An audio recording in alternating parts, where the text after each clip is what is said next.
We have quorum, right? Okay. So just to let,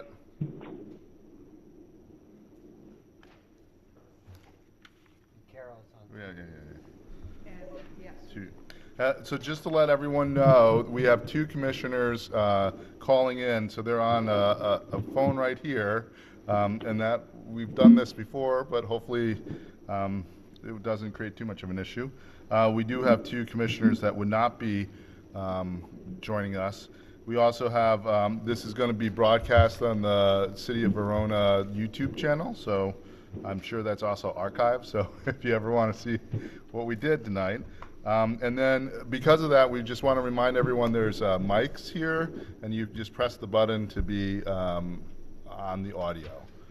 Certainly, I think they would appreciate that, whomever's listening into, yeah, actually, Zach and Carol, I should say, it's Zach and Carol that's on the phone.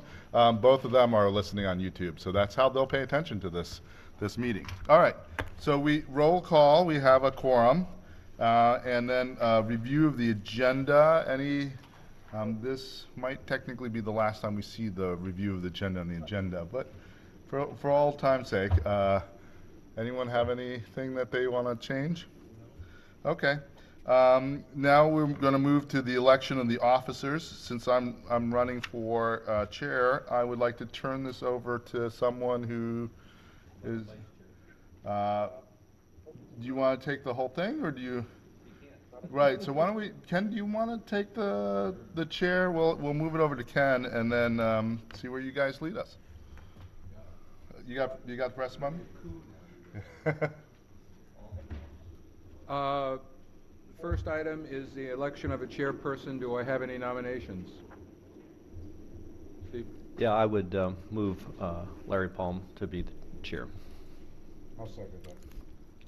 Any further nominations? Any further nominations? Any further nominations? Will someone do the honors of doing the motion to close nominations? So moved.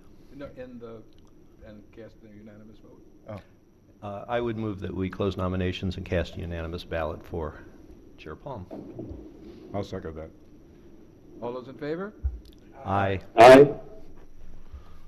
You're live and well. I vote aye as well. Greetings from London. Opposed? Congratulations, and you could take over the... Okay. Aye. Thanks, Carol. Okay, so let's move on to the vice chairperson. Do we have any nominations for vice chair? I think you gotta raise your hand, sir. Commissioner Hampton. Okay. There's a motion and a second. Any other nominations for vice chair? All right. Is there a motion for a unanimous Commissioner Golden?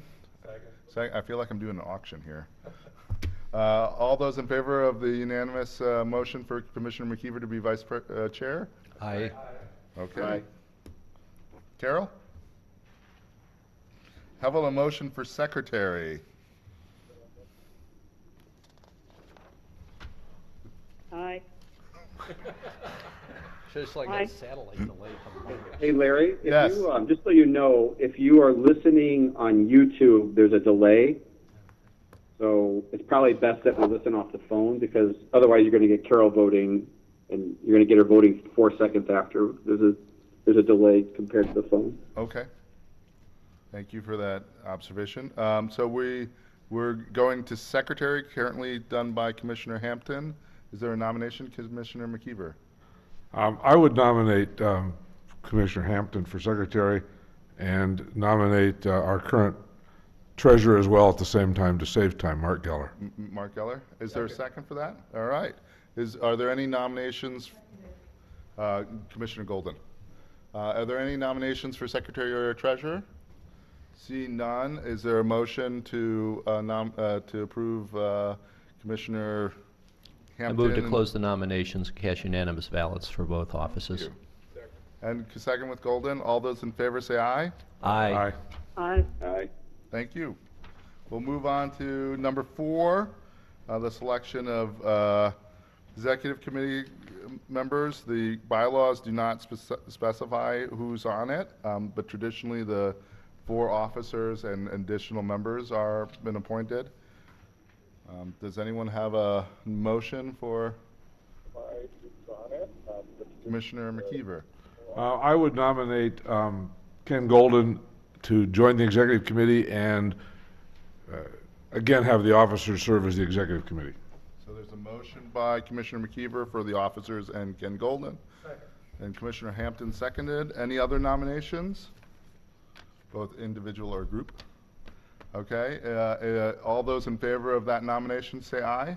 Aye. Aye. Any opposed? That passes. We're moving along.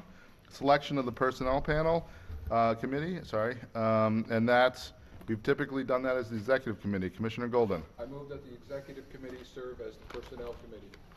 Second. There's a motion and second by Commissioner Arnold. Any other nominations?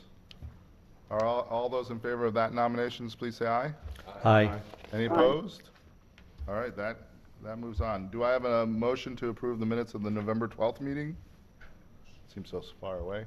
So moved. Commissioner Hampton, second? Second, okay. Any corrections, comments, discussions on the on the minutes? All those in favor say aye. Aye. Any opposed? That passes. Number 6, I'm just flipping through quickly to make sure that there's no one here not for public hearing, and it does not look like that. Number 8, we'll move on to something new, introductions. What I was hoping to do, and not tonight, but for the commissioners in the future, is for us to have a moment where we talk about our, as an individual commissioner to inform the rest of the commission something about why they're here, or who they are, or what they've done. We don't do a lot, in my opinion, of interpersonal engagement, and to have a moment on the floor might be useful. However, we do really have an introduction, and that's Mike Rupiper is returning to us, so I'd like to share. Do you have any words to say, Mike? You'll need to press that button behind the. I'll just say I'm looking forward to working with the commission again and meeting with all of you, as I indicated, to meet and talk about the goals and objectives for the Natural Resource Planning Division moving forward. Welcome back. Number 9. Well, at least today we have another member of the Budget and Personnel Panel. Mayor Hochmar is also a member of the BPP. So we traditionally have the discussion of the Budget and Personnel Panel, where Mayor Hochmar, if you'd like to make any comments, you're welcome to engage in the conversation here. I would say that Jerry Durr did send out a communication to request for another meeting of the BPP. At this point, I have not heard that a date has been selected or a time. Commissioner Golden. I have a question, Mr. Mike. No, you can sit right there, that's fine. He has to use a mic to be picked up. If we don't use the microphones, it won't be picked up. You won't need to be picked up. I'm just wondering if the crush of meetings from the BPP has been a burden to you in the past 18 months. The crush of meetings, the last meeting I believe we had was in July of 2014. So I don't think it's a major issue. Pretty cushy job. Let the minutes reflect that, please. So any other commissioners want to engage in the discussion?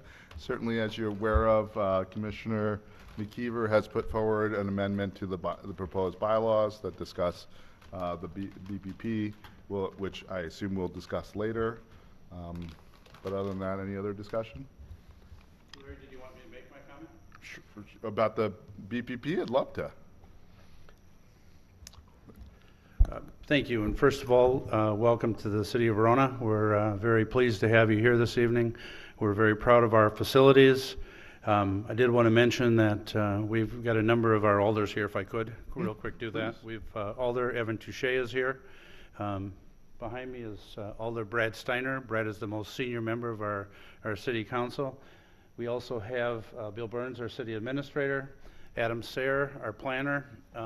Look back today, we put the resources in and hired a full-time planner back in March of 2004. So just about 12 years we've had a full-time planner. We take our our planning and our plan commission very seriously, and I couldn't be more pleased to have Adam on staff. I think he's exceptional. Also in the audience, we have 3 members of AECOM. We contract with AECOM for our engineering services.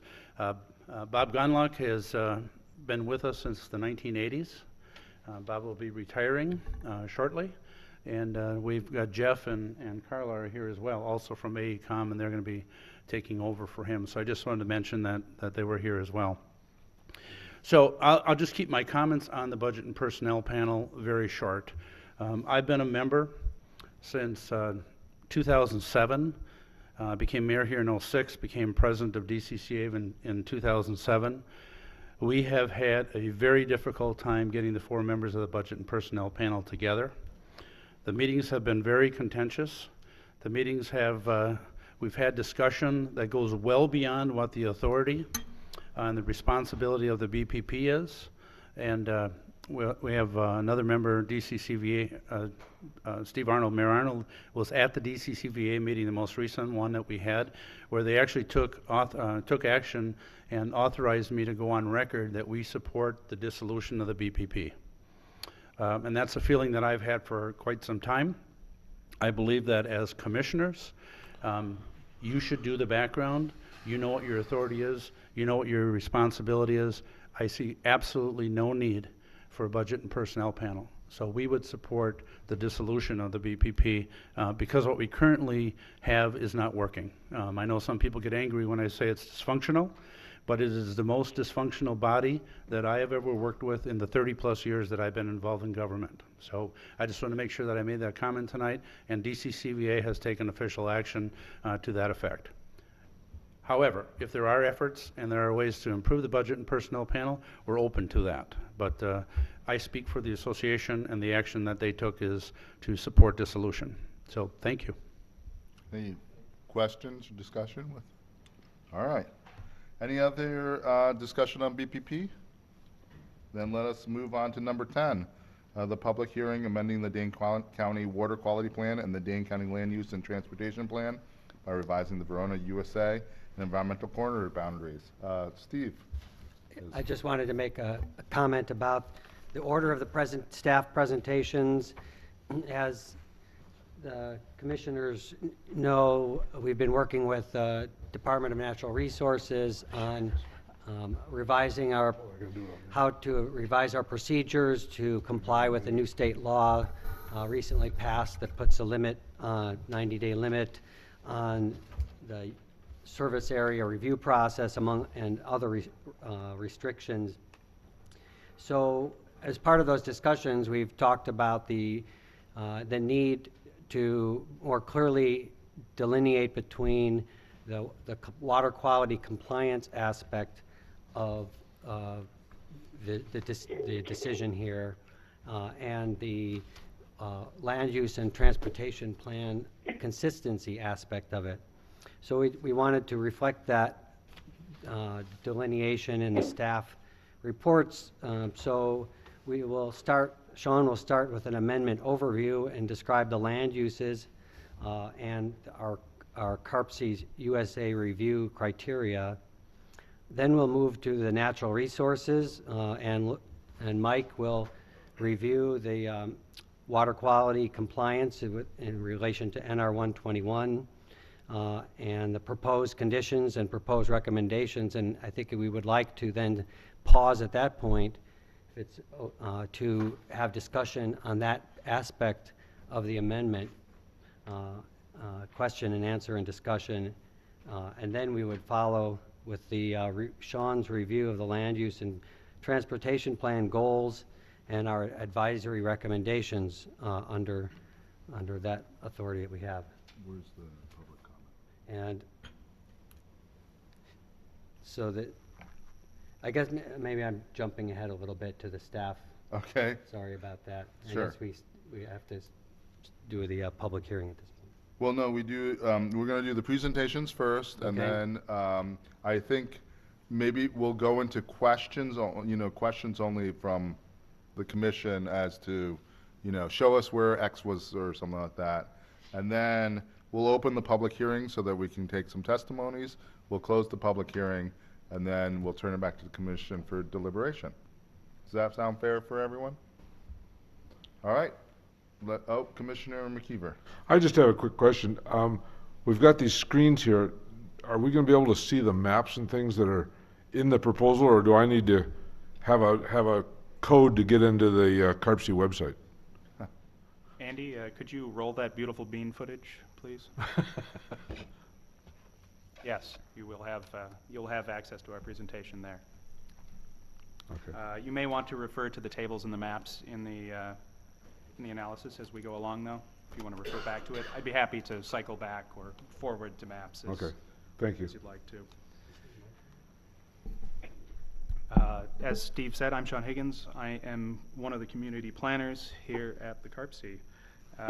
This is a proposal by the city of Verona to revise urban service area boundaries within the city and town of Verona. It's located in 4 areas scattered around the current USA, and we're very original in our naming here: northwest, north, southeast, and south.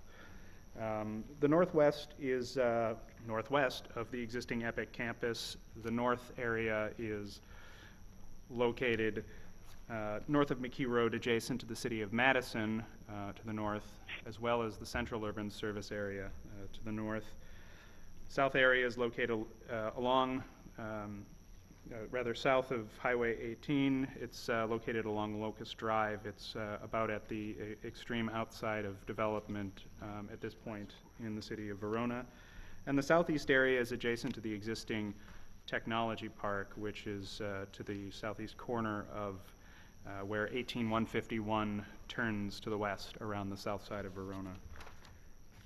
Affected municipalities in this proposal are the city of Verona, town of Verona, and by proximity the city of Madison. This proposal does butt up against the current boundary of the city of Madison. Overall, we're looking at 647 acres of land, around 550 of which are developable, and 98 of that is going into a environmental corridor. Overall densities for the projects are around 6.9 dwelling units per acre, which is in excess of Verona's current USA, and it comes in at a total of about 1,400 dwelling units. As I mentioned, northwest area is north and west of the current EPIC campus. It's around 185 acres currently used for parking and storage of construction equipment, staging area, I believe, as well as on-site management facilities, construction management. There is a quarry to the north and east. The nearest neighbor to the north would be Glacier Landscape.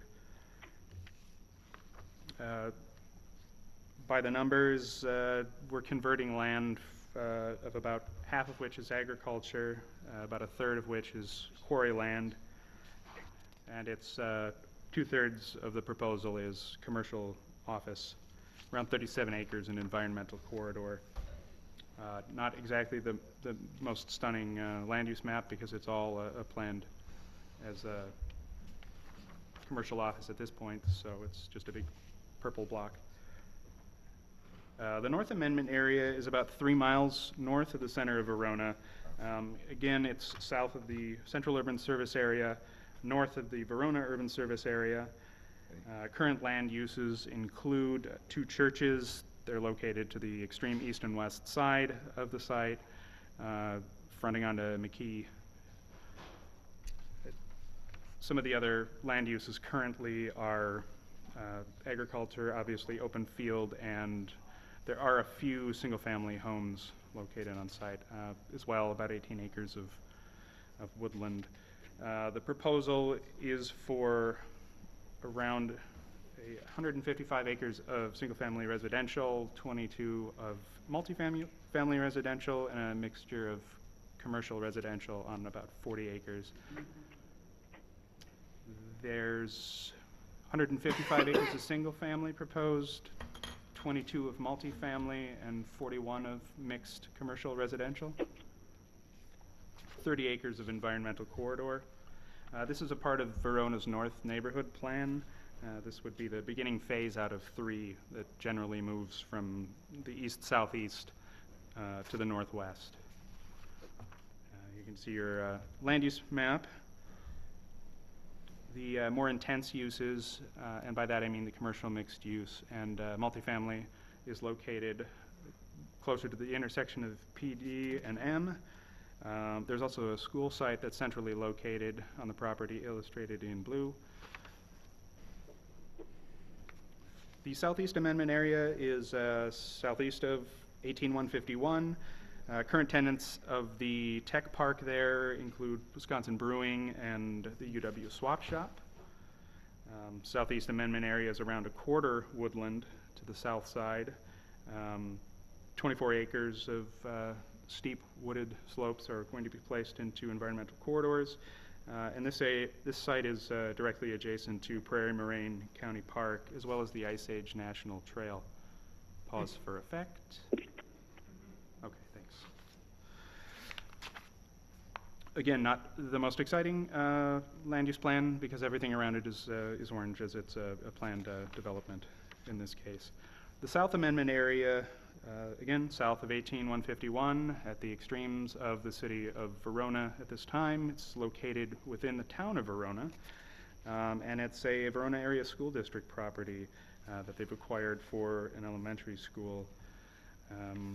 It's almost entirely agriculture at this time, a little bit of woodland and some right-of-way that is along one of the country roads there. Almost entirely institutional for the school site, with about 4 acres in environmental corridor, which would be entirely stormwater. There's also an option that the school district would like to use for possibly 5 single-family sites, and that would be that 2.5 acres indicated as a single-family residential. The preliminary, this conceptual plan gives you a little bit better idea of where things would be on the site. School in the center, and athletic fields northwest and southwest, stormwater, doubling in some cases for stormwater, stormwater to the southeast, and then those residential lots would be in the northeast corner along the road. The CARPC has 5 amendment review criteria. The first 4 are requirements, and the 5th is at this time recommendation only. We require that the proposal be contiguous to an existing USA, it be consistent with regional and local plans, and that the CARPC staff and local staff try to assess whether there's opportunity for infill or redevelopment sites within the city, within the proposed area, and take a look at locally adopted density standards, as well as conducting a needs assessment of the area. So that's sort of a multifaceted criterion. And the last is provision for urban services at or above the current levels provided in the USA.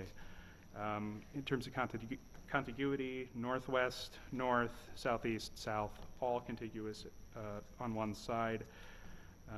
North area is also contiguous to the central urban service area. In terms of the applicable plans, the north and southeast neighborhood plans and the Verona comprehensive plan, the proposal is generally consistent with those. The Verona Planning Commission also has a signed resolution finding consistency with all of their plans and this proposal. Also generally consistent with the regional plan, which is to say that in-county parks and open space plan. We'll get to the land use and transportation plan later in the presentation.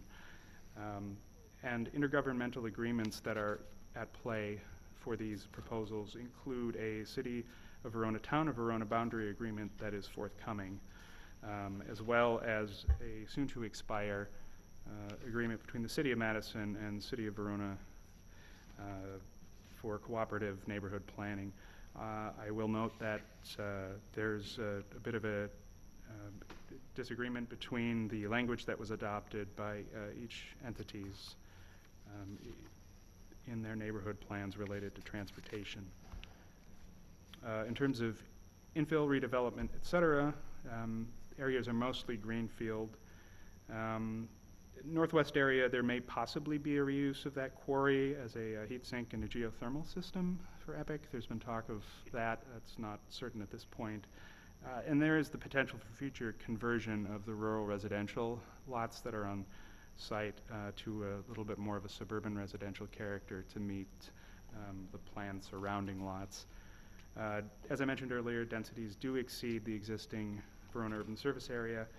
And in terms of needs assessment, this would add around 1,400 households. There's a projected need of around 2,200 additional households between 2010 and 2040 in the Verona urban service area. At current densities, that would be 700 projected acres. Additionally, this proposal is adding around 200 residential acres. 288 commercial industrial acres are being added by this, or would be added by this proposal. There's around 1,000 projected as a total increased need. Services are provided at or above the existing levels. And I'll hand it over to Mike to talk a little bit more about the natural resources and water quality issues. Looking at the watersheds for the amendment areas, area northwest here is primarily in the dry tributary to Badger Mill Creek, which is this here. A small portion of it is in the Upper Sugar River watershed. Area north is primarily in the Morse Pond subwatershed, which is a closed basin. So under normal conditions, runoff would not exit this area into either Badger Mill Creek or Sugar River watersheds. Small part of it here on the west is in the dry tributary to Badger Mill Creek watershed. The southeast area is primarily in the Badger Mill Creek watershed, with the very southern part of it in the Upper Sugar River watershed, and then area S is entirely in the Upper Sugar River watershed. Looking at the natural resource issues in this area, area northwest, again we have the dry tributary to Badger Mill Creek, which is an intermittent non-navigable stream through this section. There's a pretty extensive 100-year floodplain currently through this area, and all these amendment areas are in thermally sensitive areas because they discharge to cold water streams. All of the sensitive areas, the floodplains, the intermittent stream, plus the buffers, any riparian steep slopes, the water body associated with the quarry have all been placed in environmental corridors in accordance with your adopted policies and criteria. In area N, as I mentioned, is some closed basins, so there's a number of small kettle wetlands scattered throughout the amendment area. I think there's 6 in total, with these 2 being the larger ones. There's an area of hydric soils associated with this one, and the delineated corridor line here matches up with the actual field delineation of hydric soils. So the map shows the soils based on the NRCS Web Soil Survey, but then they actually did a field delineation to determine the actual extent of hydric soils, and that was what was included in the corridor. Then there's some steep wooded slopes up in this corner over here, which again have been placed in corridor. Area southeast, as was mentioned, it's adjacent to Prairie Moraine County Park, which is this area shown in green here. There's quite a bit of steep slopes through that area, which show up on these maps as the light tan and darker brown area. This area on the southern part of the amendment is all wooded, and that has been placed all in environmental corridor as shown with the green hatching. As well as a small wetland up in here has also been placed in environmental corridor. Area S, which is a school site. Again, the only resource issue here is that it's in a thermally sensitive area because it's in a cold water watershed. The only environmental corridor here would be for the stormwater management facilities, which are shown on this map. Endangered Species and Ecosystems. Staff did conduct a preliminary screening review from the Natural Heritage Inventory from the state's database, and that review indicates there is the potential for endangered or species of concern to exist in some of these areas if the proper habitat is there. So as a pretty standard recommendation is that the applicant requests that DNR have completed a final, more complete natural heritage inventory review. Talking about the stormwater standards that have been proposed for the development. Peak runoff rate control, design storms ranging from the 1 year all the way through the 100-year storm have been proposed, using rainfall depths that are matching the latest NOAA Atlas 14 data. So the updated data for rainfall depths have been included. It's noteworthy to mention that the city of Verona's peak rate control ordinance is more stringent than Dane County's ordinance. They do require the use of lower pre-development curve numbers, so it's more conservative. Just to kind of give you an idea of what that means, looking at the graph here, if this would be pre-development conditions here, this line, development then without a stormwater basin, you'd see a runoff rate. This is runoff rate versus time, which would have a much higher peak on it. And then the purpose of the stormwater basin is to reduce that peak to pre-development runoff conditions. And so with Verona's ordinance, the pre-development runoff curve would actually be something lower with those curve numbers. So a little more conservative than the county ordinance. Sediment control, Verona's ordinance is as stringent as Dane County's, requires 80% sediment reduction. That's generally achieved through some kind of practice that has settling, filtering, or infiltration, and at least 60% of that has to occur prior to infiltration. Runoff volume control, the standard is to require at least 90% of pre-development stay on. That's achieved through infiltration or evapotranspiration. The city of Verona's ordinance is as stringent as Dane County's, requiring that 90% for all development types. Verona has proposed to go beyond that minimum standard in their ordinance and the county ordinance and use 100% stay on for 2 of the amendment areas. Area N, which is the closed watershed with the kettles, and Area S, which is the school site that's entirely in the Sugar River watershed. So you can see the differences of what those different percents in volume mean here in this graph. Using the annual rainfall data that's used for this analysis, the total precipitation in a year is roughly 28.8 inches. So under 100% stay on or pre-development conditions, there is still some amount of runoff. You get about 27.1 that stays on, and then the 90% standard would be reducing that to 24.4. Pre-development groundwater recharge, the standard is to match the pre-development groundwater recharge rate from the Wisconsin Geological Natural History Survey study. That's achieved through infiltration. Verona's ordinance and the proposal here is as stringent as what's required in the Dane County ordinance. You can see that the different amendment areas have different pre-development recharge rates. They range from 9 to 10 inches, which is the green color, to as you get to the blue color, it's a little higher, up to 13 inches. So we have different ranges being required for each amendment area based on the actual conditions there. The thermal control, you can see the entire city of Verona falls within the thermal control area for watersheds that have cold water streams. So the standard is to reduce the runoff temperature there, and that's achieved through infiltration, vegetated swales, stone cribs, for example. Same as in the county ordinance. Oil and grease control, again, the standard is treating the first ½ inches of runoff from large parking lots for oil and grease, typically achieved through some type of bioretention or filtration practice, as an example is shown here, and the standard being proposed is as stringent as what's in the county's ordinance.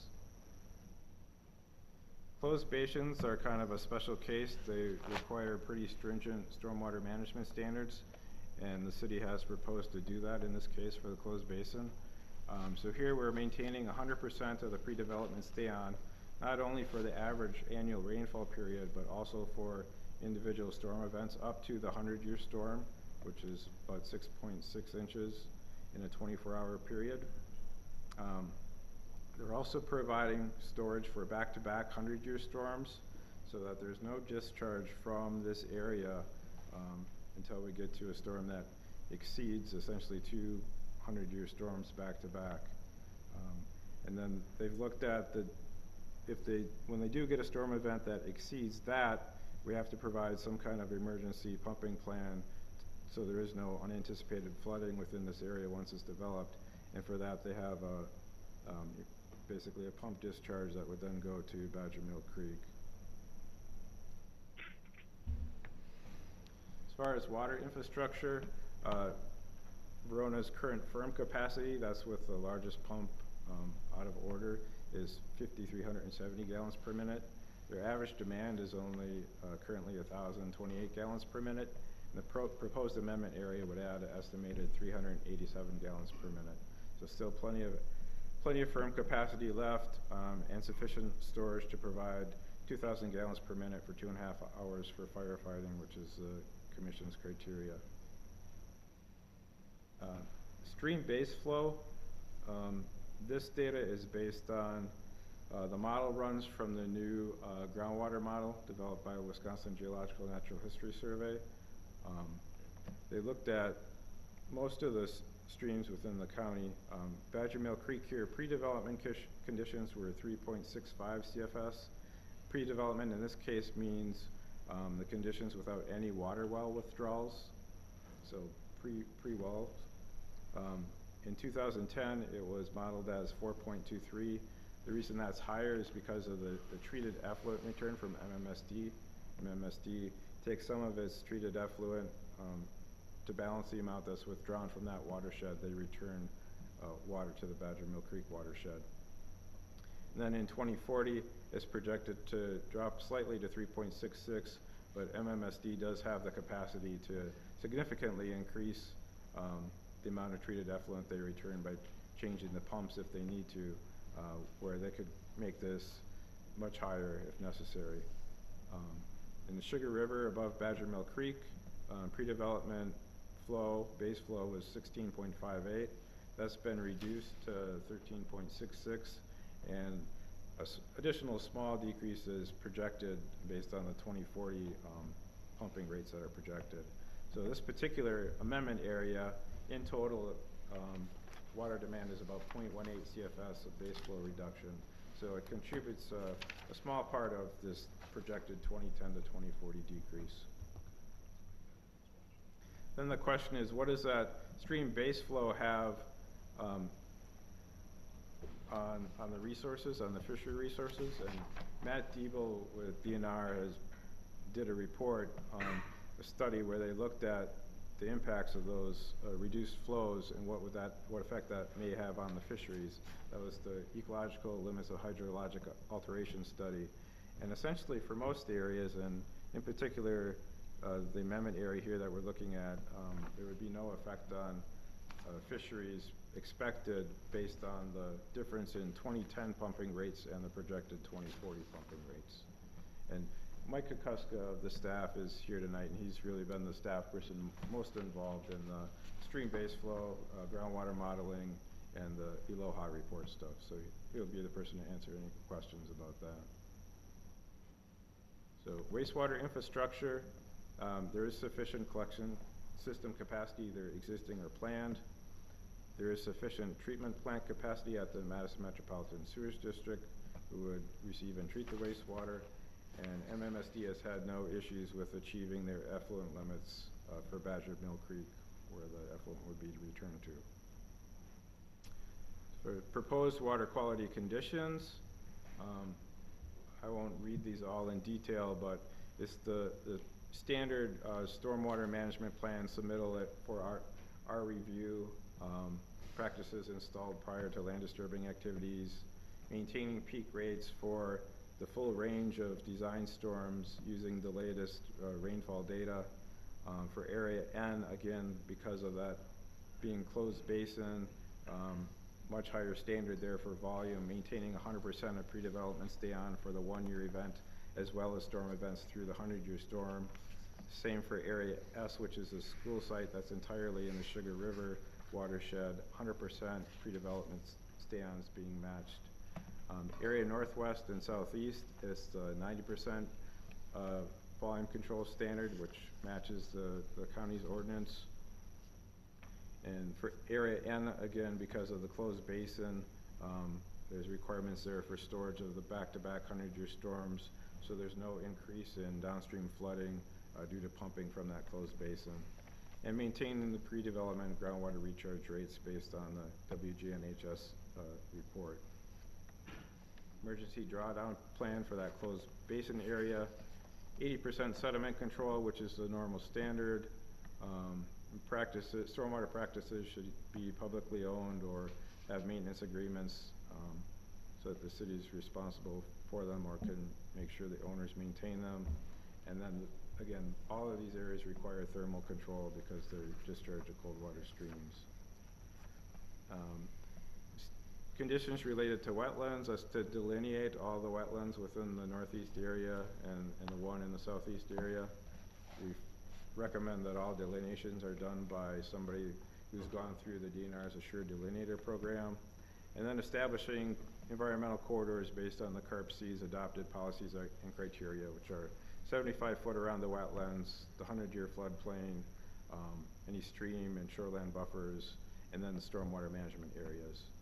Also asking that the corridors be shown on the plat, and that's submitted to us for review and approval prior to the plat being recorded.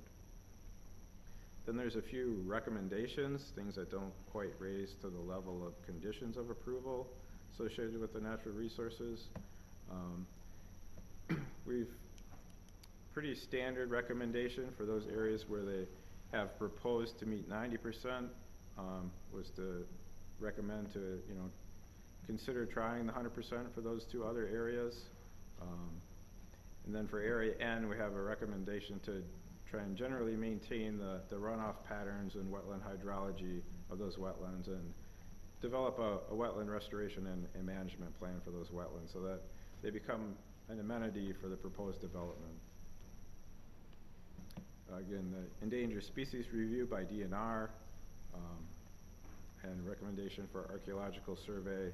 There's one area in particular where there's a known site that needs to be paid attention to.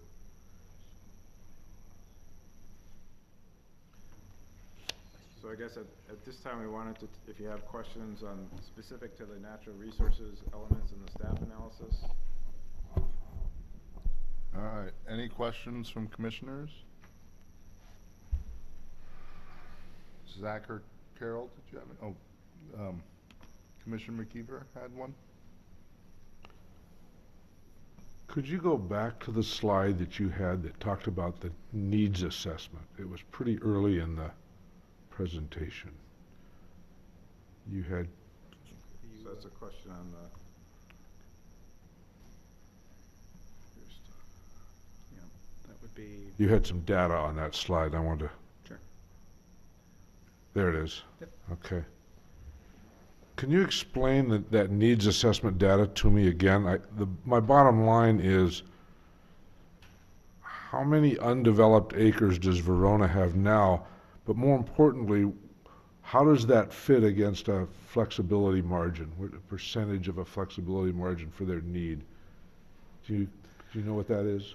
I do not know what the percentage would be when we're talking about a flexibility margin. As you're aware, the Commission doesn't currently have a flexibility margin as an adopted policy. What these numbers are showing is based on just a linear projection, essentially, of the growth in Verona, what that would amount to in 2040. So in terms of developable or undeveloped residential land, there is very little that is available, perhaps somewhere between 40 and 80 acres currently in Verona. There are not very many lots developable. The staff analysis does go into detail a little bit more about that. One of the issues that Verona is currently facing is the land purchase to the northwest of Verona for the EPIC campuses really, has taken away a lot of previously designated residential, single-family residential land that was had previously been planned. You as say there are neighborhoods. 40 to 80 acres that are platted. Does your figure include unplatted land? For example, all the land to the southwest down toward the Sugar River that we reviewed a couple of years ago? Sure, and this is just, my 40 to 80 acre figures is just a ballpark. If Adam has a better number to put his finger on, that would help. But I believe that does include all platted and not platted, but planned to be residential Well, areas. my question goes to acreage that's in an approved urban service area. Yeah, that would be the case. It's in that 40 to 80 acre range. Okay, well, we'll ask Adam that question when he comes up. Any other questions, commissioners? Oh, okay, sorry. Chair? Yes, do you want to, Carol, Commissioner McKeever's gonna finish, and then I saw Hampton, and then I'll get to your question, okay? Thank you. Thank you. I don't know that I have any more questions particularly. I will have some questions for the city, but generally these 4 sites are so different and present such different issues that I find it not very productive to have them all in the same application, and I would later support perhaps a suggestion that we consider them separately, because I think they present very different issues. Okay, thank you. Commissioner Hampton? In the northwest section, there was an old landfill? Not a landfill, no, it's a quarry site. That may have been miscategorized in the land use inventory. It came up as it was a hit for a landfill. I think it may have been quarry lands that were filled in, possibly. These data are taken from a windshield survey, so yeah, oftentimes not. Former quarry in the landfill. Yeah, filled land may have been more appropriate there. Okay. Anything else? No. Commissioner Terrell. Yes, I have a question for Sean. I think that you were talking about this, but if you said a number, I didn't get it. For the north area, what is the proposed dwelling units per acre in the residential area?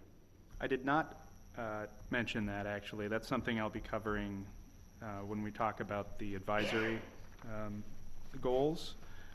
But the range is, if you'll give me a moment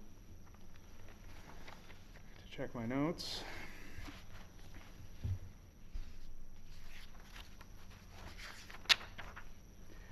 .8 to 24 dwelling units per acre, 6.9 overall, 4.7 dwelling units per acre currently in the Verona Urban Service area.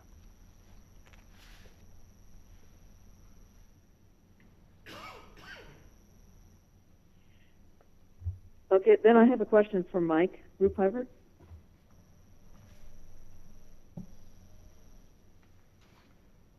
Okay, go ahead. I don't think she heard you, Mike. Go ahead, I'm waiting.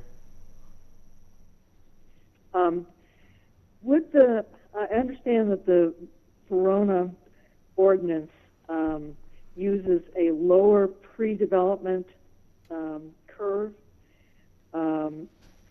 Would that be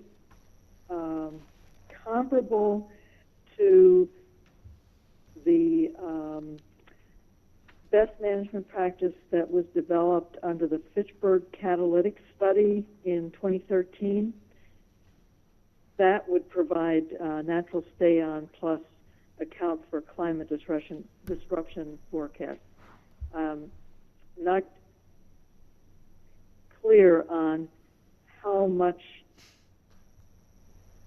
Well, I'm concerned about the drainage in the closed basin area.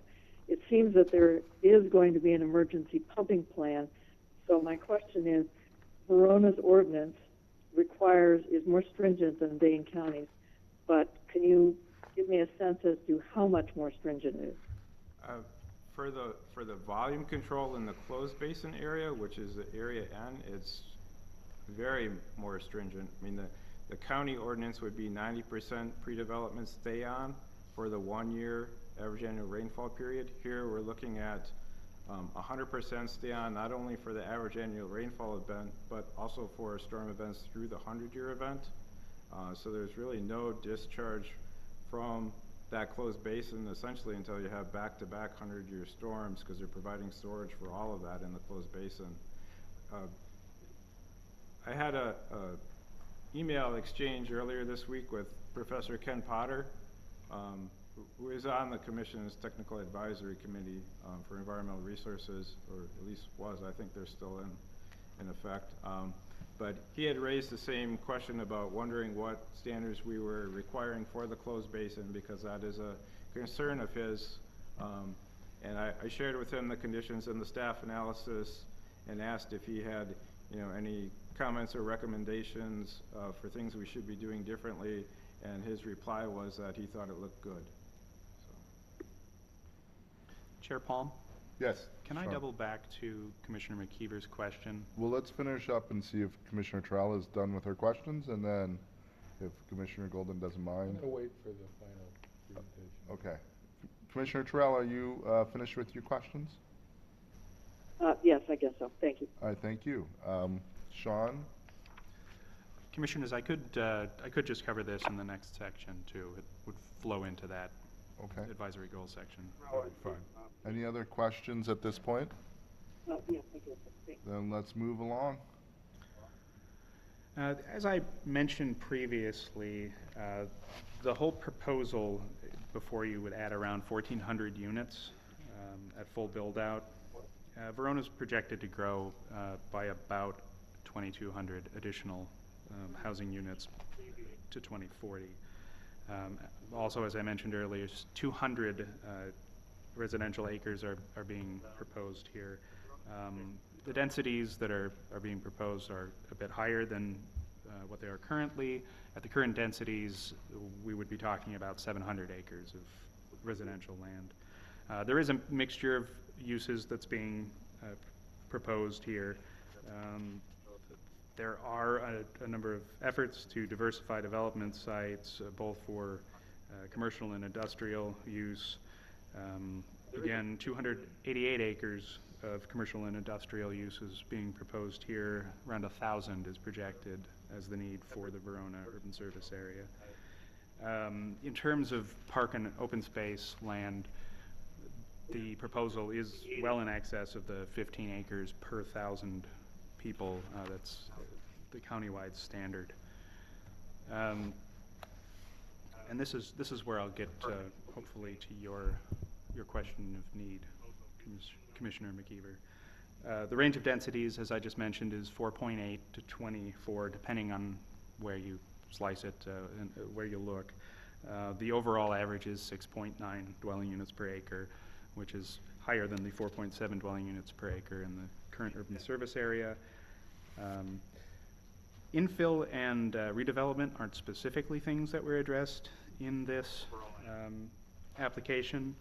It was focused more on addressing immediate needs, which are cited as expansion to the business park, EPIC's expansion into another campus, and then the need for residential housing. 80 acres of that have been designated for development currently exist that are residential. There would be about 25 acres that are immediately available for development. And the reason that there's a shortfall currently of single-family residential land in Verona, residential land in general, is that EPIC purchased 3 plats that had been previously designated as residential. It amounted to around 433 home sites. There are a mixture of uses that are being proposed here. Again, densities exceed what's currently in the USA. A full range of services are being proposed. However, the proposal doesn't specifically address the issue of physical community separation. Indeed, it's growing right up to the very edge of Madison. Although city staff have indicated, and their plans indicate, that they intend to maintain a visual distinction through the use of materials and signage to distinguish the separation between the two communities. Again, Verona's hoping to address a shortfall in single-family residential, in the single-family residential market right now. The strategy is to rely on market forces and to allow for a variety of housing types to create the conditions that would, in theory, create housing affordability and choice in housing types. The North Neighborhood Plan advocates design standards that are specifically aimed at accessible housing. So examples of this would be possibly establishing a goal of a certain percentage of new development being accessible, design features that were aimed at assisting senior citizens, people with disabilities. For example, wider passageways, doors, ground floor restrooms, zero-step entrances, and so on. The application doesn't fully address all-mode transportation and integration. There is an effort that they've made in the application and through the neighborhood plans to provide pedestrian and bicycle facilities in the, at least the residential amendment areas. And the neighborhood designs are, that are proposed by the application are somewhat sensitive to the important role that centrally located services can play. That intersection of PD and M specifically in the North Neighborhood Plan being the locus of density and of different mixtures of use types. But the application does not address, and the neighborhood plans don't specifically address the place and importance that mass transit could have in the future of Verona. Verona is projected to grow by around 6,200 residents and 11,500 employees by 2040. The application materials and the neighborhood plans do indicate that Highway M is a logical route for bus traffic to supplement the current east-west offerings and the service to downtown and Epic. But mass transit isn't specifically listed as a goal or organizing design principle in future plans. Again, there's a mixture of commercial and residential uses here. Other more intense non-residential uses are located along roadways and at the intersection of major roadways with higher intended traffic volume. In the northern area, again, we're talking about the Raymond Road, High Point area being served by mass transit. You know, the intersection of these two communities there, this is a very important community center. And it has a lot of possibility from a design standpoint.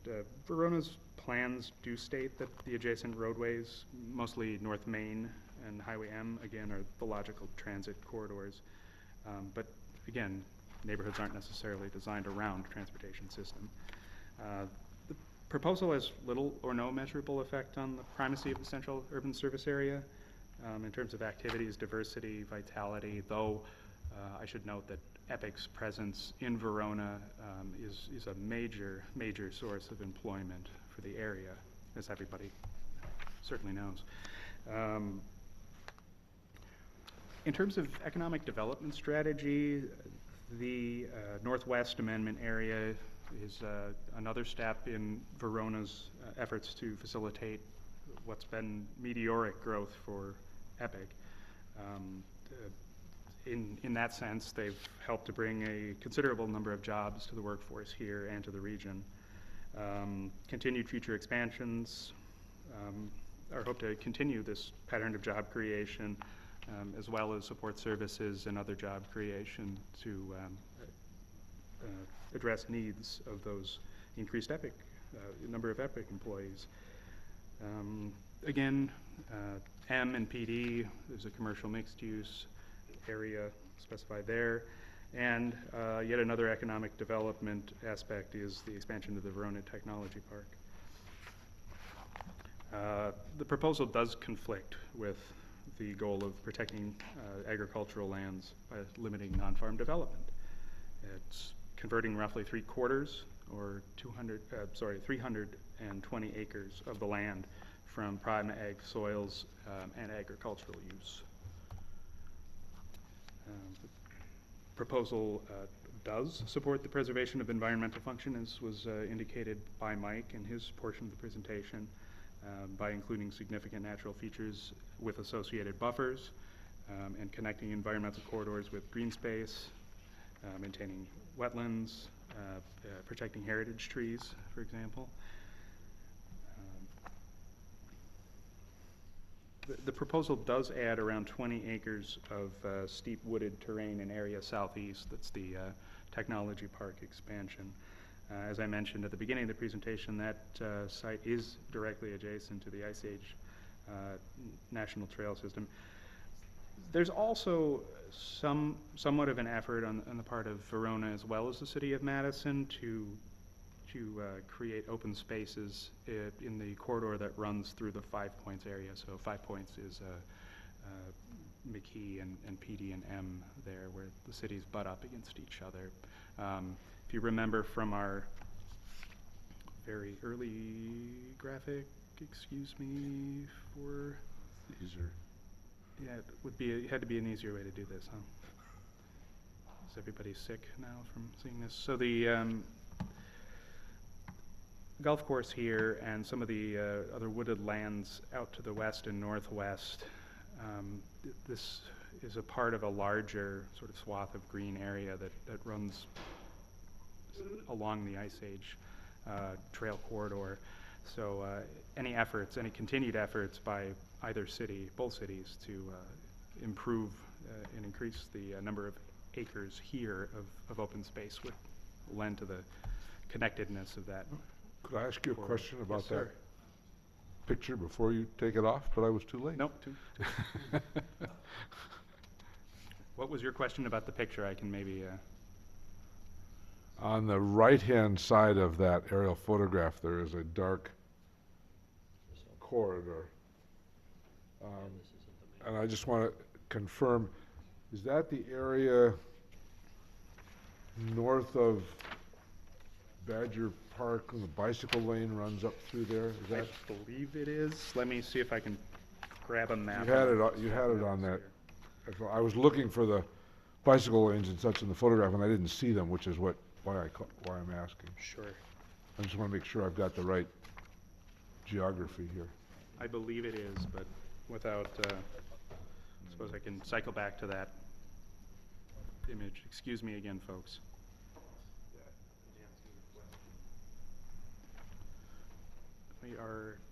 You're speaking of sort of this. Yeah, that corridor that comes up there. That. Actually, you had a. Did the wider view. You had a wider view, yes. Yep. We have this one. Yes. So right through. That corridor there where you've got the cursor right up in there. Is that the county land that is Badger Prairie Park? I believe it Does anybody is. else know? Yes. Does anybody? Yes, I think it is. It is. Yeah. Okay. Okay. Okay. Thank you.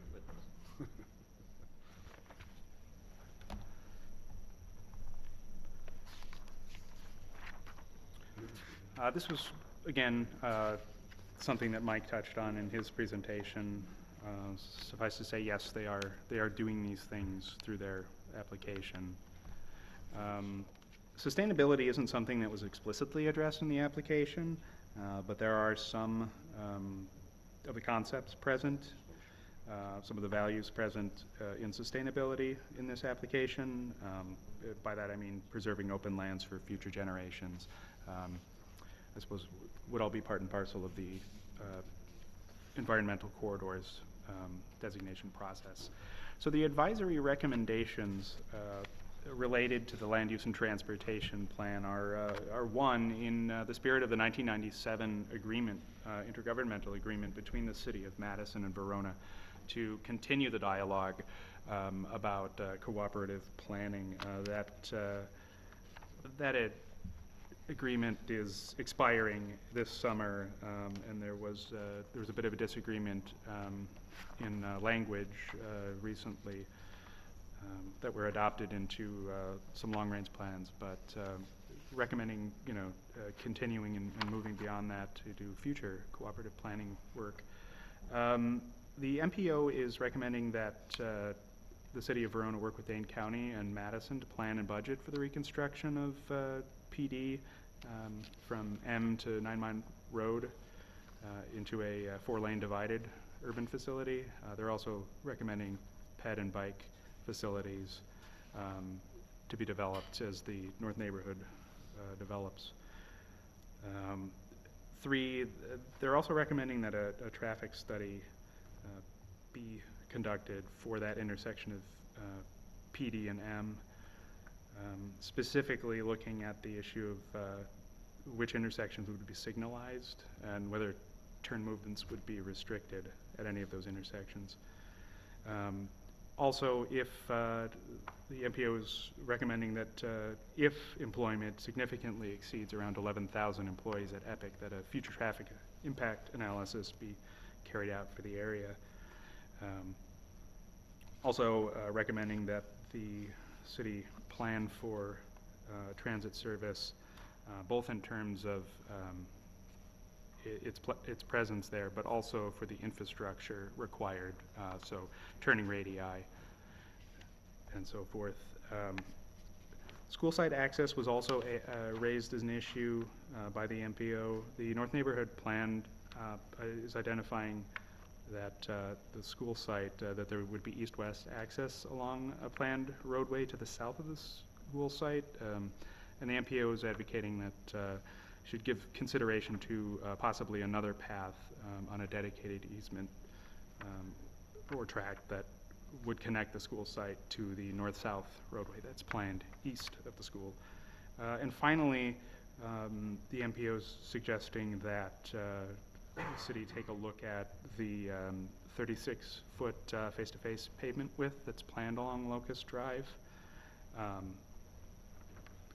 and is suggesting that possibly reducing it to 30 to 32 feet if on-street parking isn't going to be offered there. Alternately, bike lane buffers could be considered to provide increased sense of safety and protection to cyclists and to avoid the sort of excessive lane widths that can occur in some of the larger right-of-way widths. So that is it for the advisory recommendations. All right, are we in for another set of questions? Commissioner Terrell or Brandon, do you have any questions? I'm good. I just want to get them out of the queue. Commissioner Terrell? Okay, then we'll start with Commissioner Golden and then Commissioner Arnold, and then I'll look at this side. I'm going to go backwards because this slide is up right now. There's a bunch of both. I don't know if they're suggestions or questions, but there was some discussion. For number 1, there was some discussion, I believe, between the mayors about the possibility of a future urban development planning process between the two cities, including the town of Verona as well. And I wonder if, without, given that these are recommendations, maybe just rephrase that to include FUTA. And of course, we don't have the capacity to do it, so there'd have to be some, you know, resources provided. The traffic study for PD&M, maybe Ed, you could help me here. I have this deja vu that the MPO has not only looked at this, but I've seen a tremendous amount of planning that's already gone into this, that there's a really complicated intersection, and so I don't know why we would be trying a traffic study after we built the road. So, you know, unless we're sort of saying, well, let's make sure we're doing it the right way. But I believe the MPO is already funding this already, so it you know, help me out here if anyone can. Going once. At any rate, I would just comment on that. It's reasonable not only to do a traffic study to make sure you're putting the right transportation facilities in for land use, but also to determine whether an existing transportation system can support proposed land uses. One of our problem spots is the Verona Road McKee intersection in Fitchburg, and so we are just about to update that traffic study to determine whether we can support a proposed use.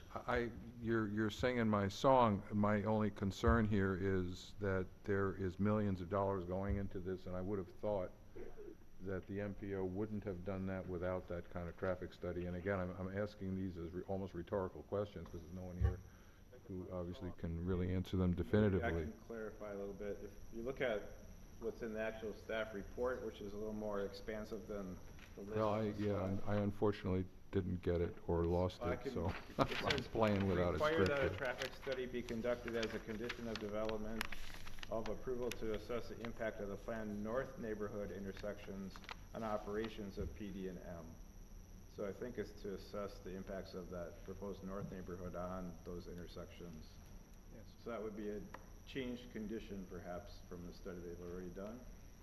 All right, I'll just let it go. It just, what was the next one? The transit service infrastructure,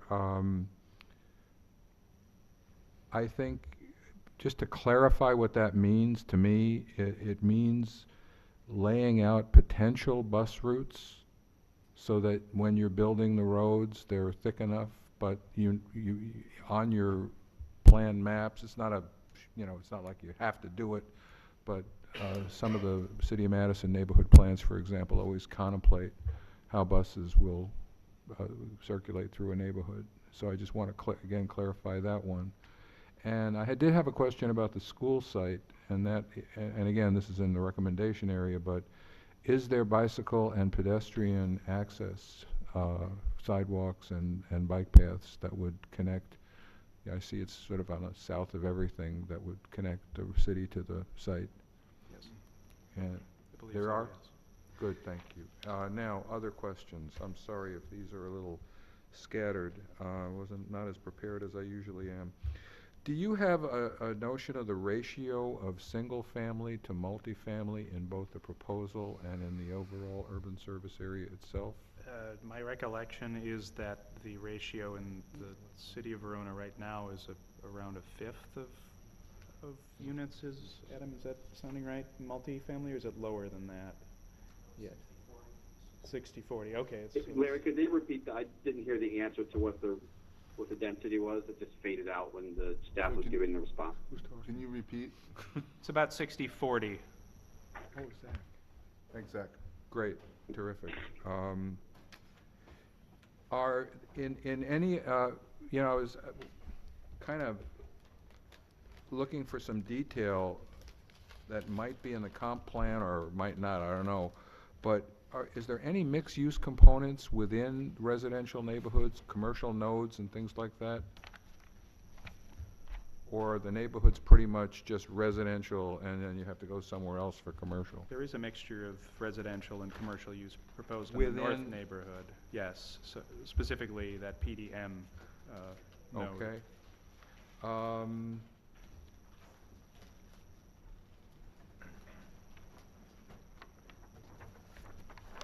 That's it. Okay. Oh, okay, and next I have Commissioner Arnold. Just a process question. This is just for questions of the staff report. We'll have discussion later, right, and comments? Absolutely. Okay, I'm done. Okay. Anyone else with a question of the staff report? Commissioner McKeever. Very briefly, Sean, do you know whether the city has a boundary agreement with the town to the south? There's a boundary agreement that's in the works right now. Is it the town of Verona to the immediately to the south? Yes. Okay. So that's, well, if I thought I had internet access and could pull it up, I could show you the Well, map of I that, can ask but- the city too, but there. Sure. You think there's a boundary agreement under negotiation? Is that a Yeah, fair statement? the city took that to, out for public comment. I think in November was the last meeting for that. Okay, I'll ask. Probably this spring is what they're looking at. I'll for ask the adoption. city about it. Thank you. Any other questions? So, having said that, let's move on to the public hearing, and I'm going to open the public hearing. We have one registrant who wishes to speak, and that is Gary Warner, president of the Cranes, and he is neutral. Come on up and give your few seconds. I'll set your clock. We have, I think, is it really just 3 minutes? 5, right. Right. On the card, it says 3, so that's what got me. Gary gets credit for Thank you, Mr. Chair, and members of the commission. I did send you this afternoon a 2-page statement. I gave you tonight that same statement again, plus several maps, and including a brochure from the National Park Service about the Ice Age National Scenic Trail. I'm going to preface what I really wanted to talk to you about by just noting for some of the questions and comments you were asking about bicycle trails and things. Verona is rather almost uniquely sited in Dane County in that it sits on top, atop and astride the terminal moraine of the Wisconsin Glacier, which means that's the course of the Ice Age National Scenic Trail. But it also has the State Military Ridge bicycle trail running roughly east and west through the community. And because of that area that Commissioner McKeever asked about between Verona and Madison, a previous from 20 years ago effort to maintain community separation with the Ice Age Junction area, you have not only the Ice Age National Scenic Trail running through that area and crossing the University Ridge Golf Course, but you also have a major bicycle connection from the west sides of Madison down into the Military Ridge Bicycle Trail, which comes through Verona. Verona has the opportunity, and particularly with some of these areas that you're considering tonight, to make really good connections for both pedestrians and bicyclists to these major recreational and transportation facilities. And I note that I have heard repeatedly the millennials, who seem to be the prime workforce for EPIC, say in public meetings that they enjoy coming to Madison to live because they don't need a car to get around. They've got a bicycle system and they've got a transit system that they can rely on. So those couple of issues that you were dealing with, I would hope you would pay more attention to. I am not here either to really support nor to oppose the proposed urban service area amendment, but here actually with 2 requests. And they both relate to the significance of the glacial features on which the area that you're dealing with abounds. I mentioned already, and I've given you a map that shows the course of the Ice Age, or excuse me, the terminal moraine of the Wisconsin Glacier. And in fact, in the southeast area, that 24-acre woods isn't adjacent to the Ice Age Trail Corridor. It is the Ice Age Trail Corridor because that is indeed the crest of the terminal moraine. Right now, it's like a major gap in the rest of that morainal section at Prairie Moraine County Park. It's also, as a feature, it's part of one of the larger oak woodlands in southern Dane County. It has 2 ephemeral kettle ponds, which straddle the boundary between the proposed environmental corridor and the county park.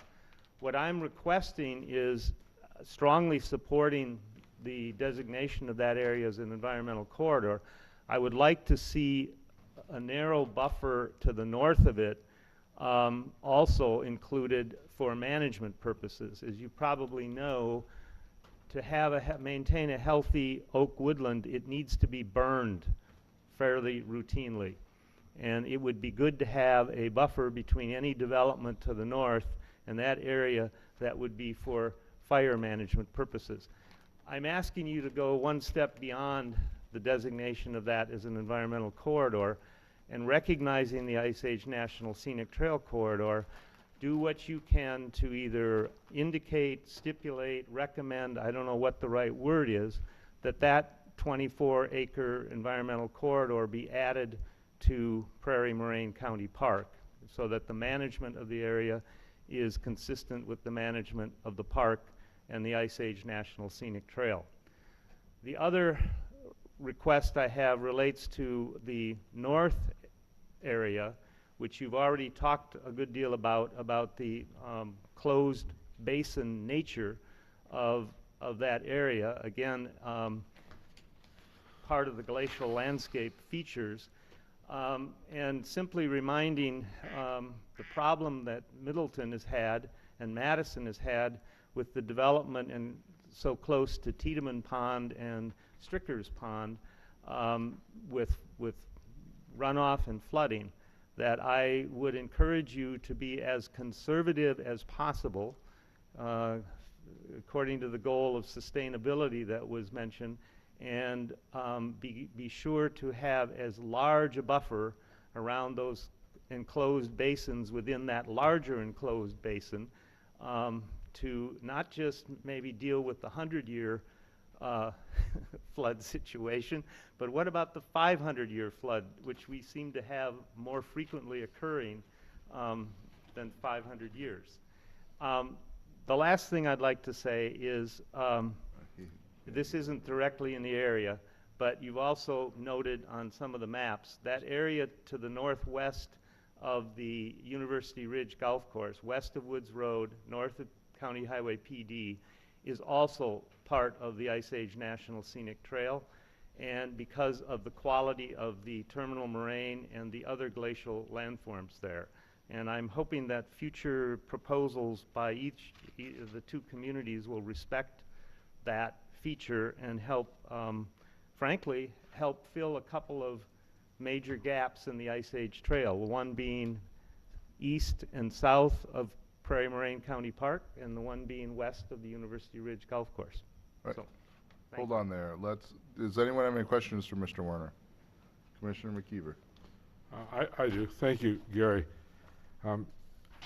I know that you have a national reputation for your work with trails across the country with the National Trail Partnership.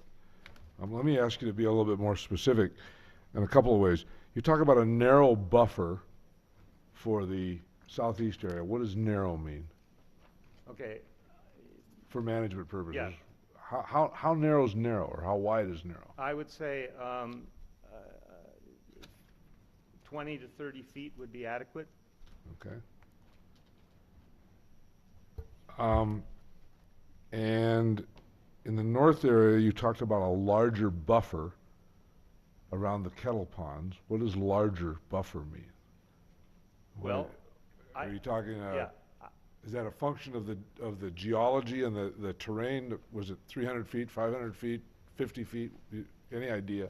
I can't give you a specific width because I don't know the specific details of each of those enclosed basins, but I'm simply citing that we've had the problem over and over again in development in the urban area where around some of these enclosed basins, where at the time that the development was done, presumably people assumed that they were providing enough buffer, only to find with the changes in climate and precipitation, those buffers weren't adequate. So I'm basically saying, can we find a way to be even more conservative and take whatever the standard is you've got now, width around them, and expand it somehow? And you'd have to be working with some of the folks like Professor Potter, like folks from the Wisconsin Geological and Natural History Survey, perhaps Wisconsin DNR, to do the specifics on each of the different basins. One last question regarding the southeast area and that 24-acre environmental corridor. I'm wondering whether you had any conversation with either the county or the city as to their willingness to include that 24 acres plus a buffer in the park, to add it to the park. I have not specifically talked with the county or the city, but I know that people associated with the Ice Age Trail Alliance have had some conversations both with city staff and with county staff. The county has been committed as part of the county park and open space plan, for 30 years as a partner in the Ice Age National Scenic Trail Project, and has purchased a number of tracts of land for the trail. So my assumption would be that the county would be quite willing to assume management of that 24 acres. And mind you, I am not asking that that land be taken in any way for the park. There is money available to purchase the land. I'm simply asking that somehow the recognition that this land should be available for public use as part of this nationally significant trail, that should be the final disposition of that property in the environmental corridor. And if the city and the county can help with that, I'd greatly appreciate it. Great, thanks very much. Sure. Any other questions for Mr. Werner? Thank you. Thank you. Now I'm going to list off some other registrants who are available for questions. That includes Robert Gunlock, the city engineer, Adam Sayer, the city planner, Carla Fisher from ACOM, John McEwen from Livesey Company. Livesey Company. I knew I was saying it wrong. Jim Bricker from the Verona School District, and Bill Burns from the city of Verona, and I'm sure the mayor would also entertain any questions that a commissioner had. Any questions for those registrants? Commissioner Golden? Whoever would like to come up and comment on Mr. Werner's suggestions and the ability of the city to either work with or respond favorably or unfavorably. And perhaps why. There is a why at the end of it. Sure. Well, good evening. My name is Adam Sayer. I'm the city planner. Regarding Mr. Warner's comments, the 24-acre piece is on the south side of that property there. From a city perspective, it is a challenging parcel for us to serve from a water standpoint. Before my time with the city, I know there were conversations with the developer regarding the dedication of that land as a park to the city. I know Sean and I spoke about this about a week or two ago. He had raised a similar question of, has the city ever talked to Dane County about this? Have you ever given any consideration into this? And the answer to that is yes. I think from a city perspective right now, due to the development of that property, from our standpoint, it's a lot easier for us to potentially require dedication of land through the parkland dedication process. You know, if there is a gap out there, we do have very good relations with Dane County. I mean, I feel pretty confident that if there was a need and was a desire, that we could go to Dane County and have that conversation. And we, like I said, we get along with them quite well. The prairie behind you in the dark there, you know, we burn that in conjunction with Dane County per the prescribed, you know, requirements of that as well. But I think from a city perspective, yes, we do have interest in it. You know, we see it as a potential resource. I think from our standpoint, the easiest way of looking at that is more when that property is developed, you know, through the parkland dedication process, and then probably circling back around with the necessary groups, Dane County, IC's Trail. That's probably the best course of action we've identified at this time. Would you be comfortable with a rather broadly worded recommendation that those kinds of discussions continue? I'd be happy you with write that. it. We have a meeting actually next Friday with IC's Trail people as well too, so I will bring that up with them when we meet with them next Friday. But I'm talking about tonight, if we a adopt. broadly worded recommendation saying that the city and Dane County IC's Trail Alliance should continue conversations regarding that 26-acre piece. I think I'd be comfortable with that, yes. So moved. Second. We'll get to that part. Any other questions of any of the other registrants?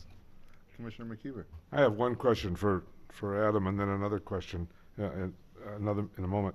Could you tell me a little bit about the proposed boundary agreement, the status of the boundary agreement with the town of Verona on the south side of the south area here? Sure. So the boundary agreement, we did have an informational meeting in November, as Sean indicated. We're currently continued in discussions with the town. The town surrounds us virtually on all four sides of the municipality, so it is only with the town of Verona, not town of Montrose or Springdale or anyone like that.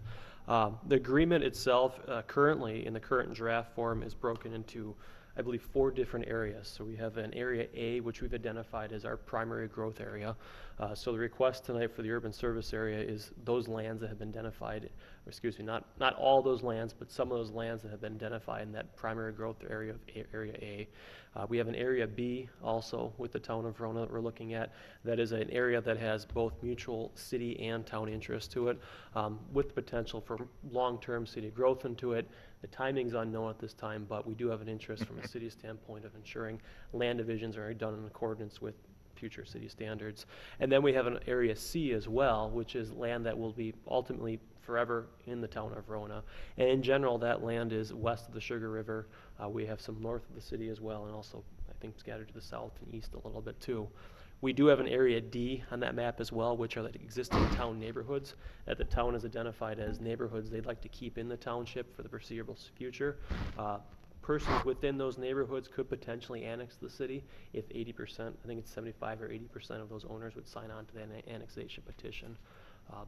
But that's the general framework of the agreement right now. We have not done the details of the long kind of paperwork that goes with it, but we've initially laid out that framework, presented it to the public, received the feedback. We're currently kind of going through the feedback, making those changes right now. And our goal is to adopt that, hopefully by the spring. So Area S in this urban service area is in your A area in that proposed agreement. That is correct. So we can assume that that's an area where the city has, if not immediate short-term, let's call it medium-term plans to grow and develop in that area. Is that a safe assumption? That's a safe assumption. The areas A and B are placed based upon our future growth areas in our comprehensive plan. So yes, your assumption is safe. Okay, thank you. All right, Commissioner Arnold. There was some talk about the potential of continued agreement with the city of Madison. And back during the years that the city of Verona was considering a merger with the town, you were engaged with Fitchburg in talking about rural separation between our urban areas. I am noticing that Area SE is on its way toward our border, and this is troublesome to me. I would like to see not only a change in character, but a real place in between our rural areas. At the time that we last discussed that, there was interest on the Verona's side of having a rural separation, but no appetite for having any of it west of Fitch-Verona Road. And so I would make a suggestion. I would not amend the plan or anything, but I think it would be great if we were to talk about our plans and your plans for rural separation between our communities, since this would, you're already within a half mile of the boundary with your current incorporated area, but not the urban service area, 3/4 of a mile, and southeast areas within 3/4 of a mile. So I would be interested in talking about that in the long term, not with, apart from this annexation or this urban service area amendment request. Any other? Commissioner McKeever? I have one more question. I don't know, 3-4 years ago, this body considered an urban service area amendment from Verona for an industrial park south of Wayland Road and north of M. On the map that I'm looking at, it includes Liberty Drive and areas like that. The southeast area is proposed as a business park. Is the one that we approved previously, and I don't know the name of it, is that sold out? I mean, have you maxed out the capacity and you need to go bigger? Tell me a little bit more about the rationale for additional industrial ground in the southeast area. One of the things that concerns me on a regional basis is that the communities end up competing for commercial development, which I understand, but I think it often has adverse consequences for other communities, for transportation networks, for where development happens and things like that. There's some advantage to consolidating those, which the southeast proposal does, as opposed to one that was off someplace else. But it seems surprising to me that Verona is back for another proposal for industrial development so quickly after the last one. So the park on the on the north side of County Highway M with Liberty Drive, I think on the map that you saw, that's Liberty Business Park, and that park currently is in the process of developing. From a development standpoint, I don't know the exact acreage of how much land they've developed and how much they haven't developed. I would say probably about a quarter of it is currently developed or under development right now. So there's approximately 3/4 left, so probably 150, 200 acres left in that business park. The park to the south of M is the Verona Technology Park.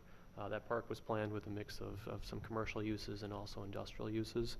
The request in the south tonight, the purpose of that is for potentially future, especially industrial property, potentially some commercial up towards M, but the vast majority of it would be for industrial property. And I think the intent of that is that Dane County as a region, as a whole, is lacking larger industrial sites. It's one of the needs when site selectors come in and people come in looking for larger sites from a manufacturing purpose or standpoint.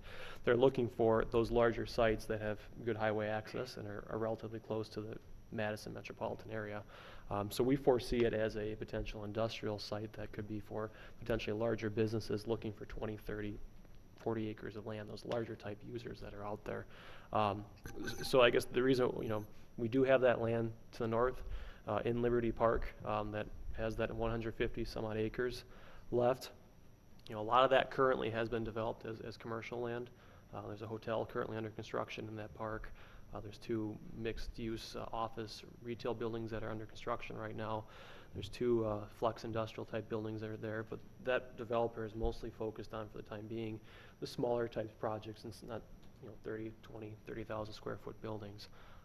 We foresee potentially the Livability property as having those larger type users that we currently don't have the space for.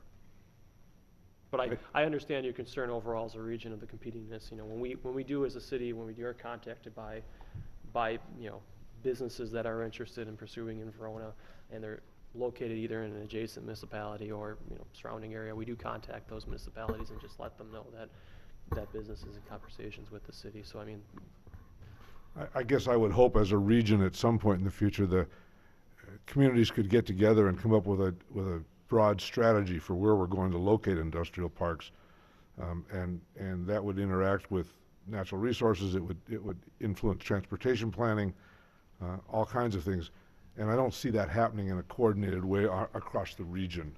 And I keep hoping, perhaps naively, that someday that'll happen. And I understand that communities are competing for property tax revenue, et cetera, but it seems to me that there's a better way to do it. Seems to me that you should join a regional planning commission. I've thought about it. Any other questions for any of our any of our registrants? I have a question for one of the other registrants. Commissioner McKeever? Yes, you mentioned that there was somebody here from Livability.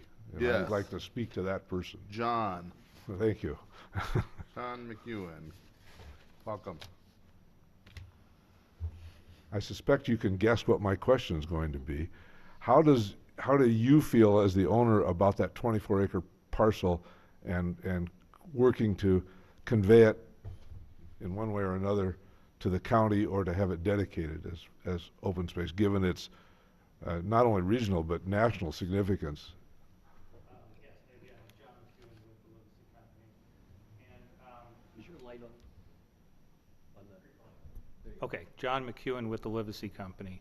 I believe we're aware that this area would be designated as an environmental corridor, and I think if the restrictions placed on it for that purpose would restrict our ability to use it, I think we would certainly be comfortable having discussions for further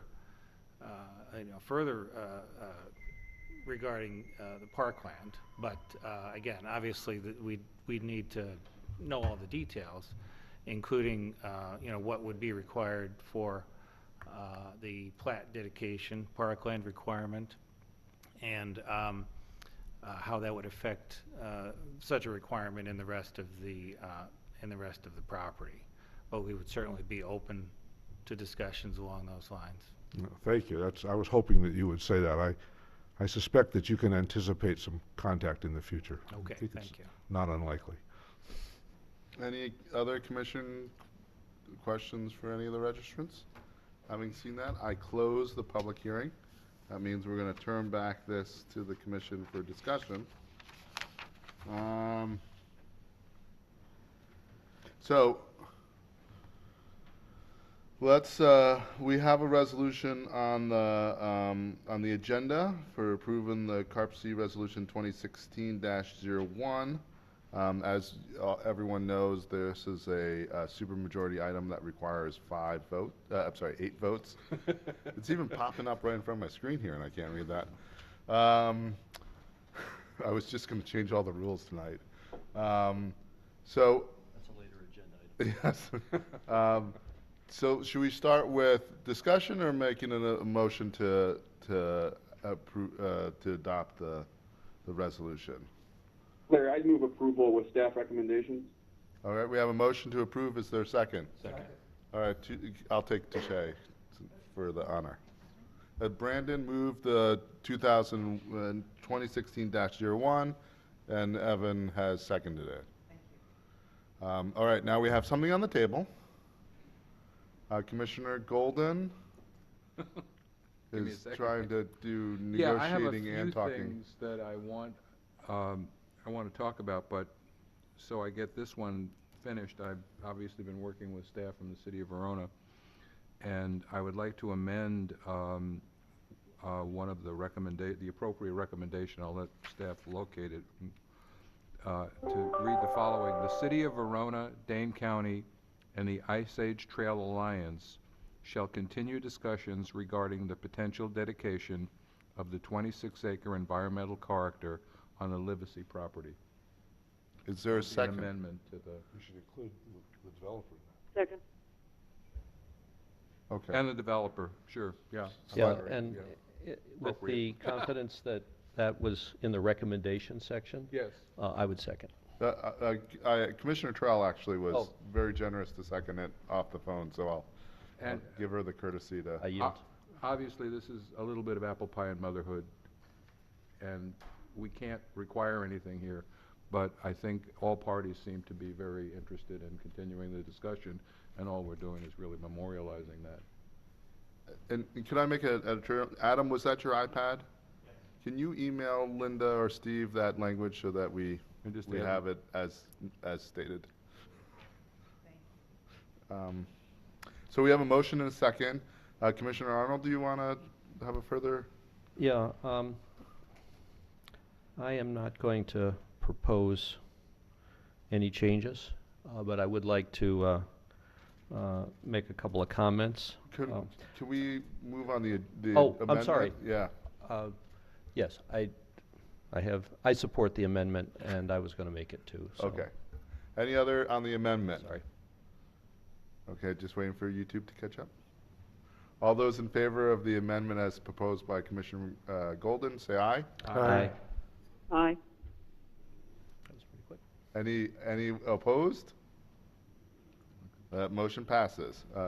Does Commissioner Golden want the floor again? Yeah, there are 3 other areas that I would like to make some just language changes and an addition or two.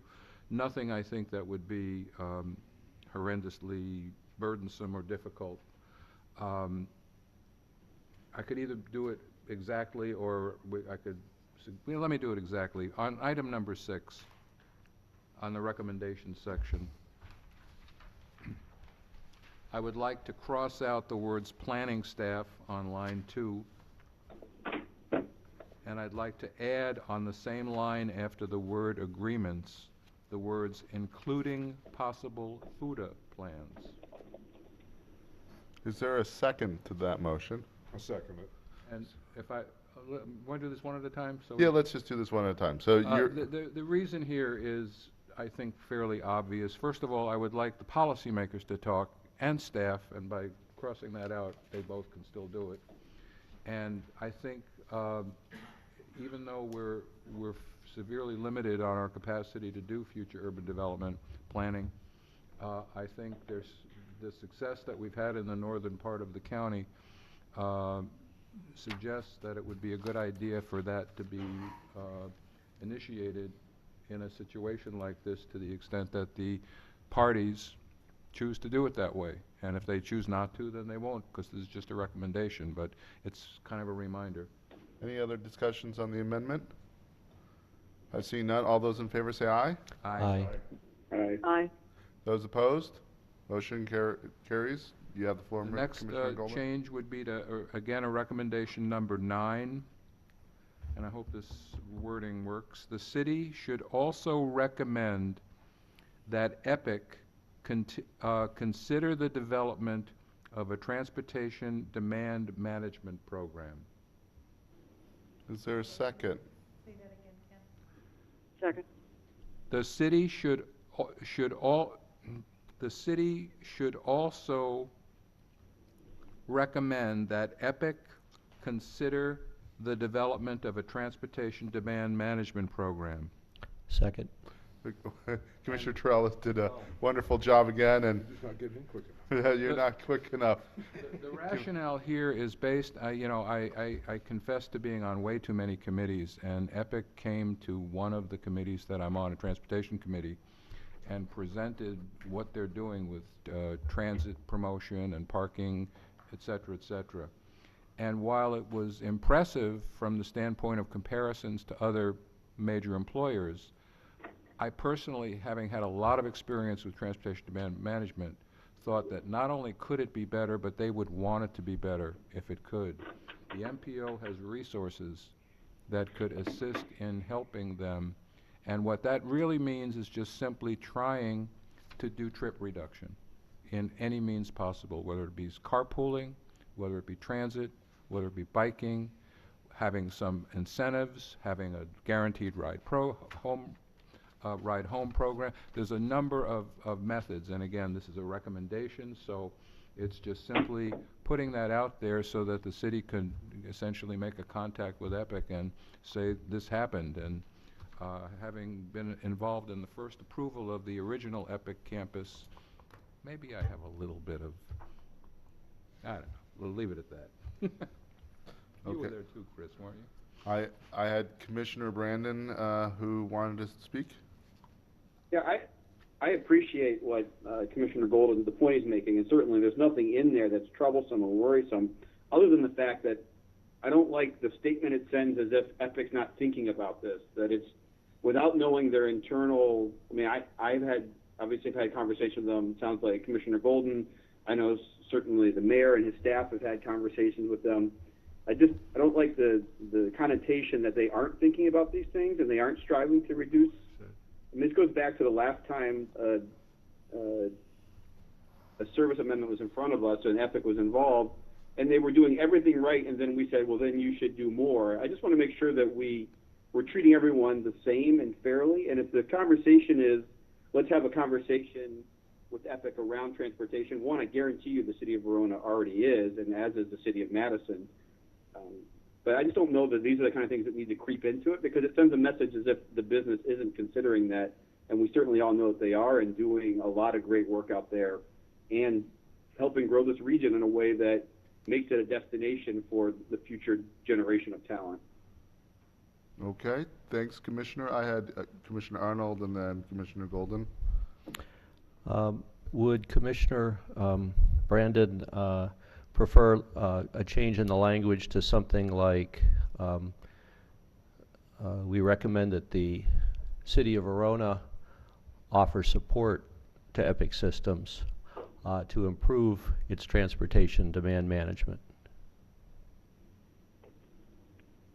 Well, I just don't know if, I mean, I guess I'm raising my hand from across the pond, if you can see it, but the message is sent. I mean, I can't see Mayor Hokemer, but I assume that he hears the message, and whether this is a feel-good sort of mother apple pie, but it's got a sort of a negative connotation on the backside of it, and I certainly know that that's not Commissioner Golden's intent, but there is a negative connotation to it that says they aren't doing enough and they aren't thinking about it. Why not just leave well enough alone? The mayor's in the room, staff is in the room, I'm on the call, certainly members of the NPO are in the room, and why not just say, we all know this, we all know this is an important conversation, and we're all committed kind of working on it and doesn't need to creep into an official motion of this commission. Okay, I have Commissioner Golden.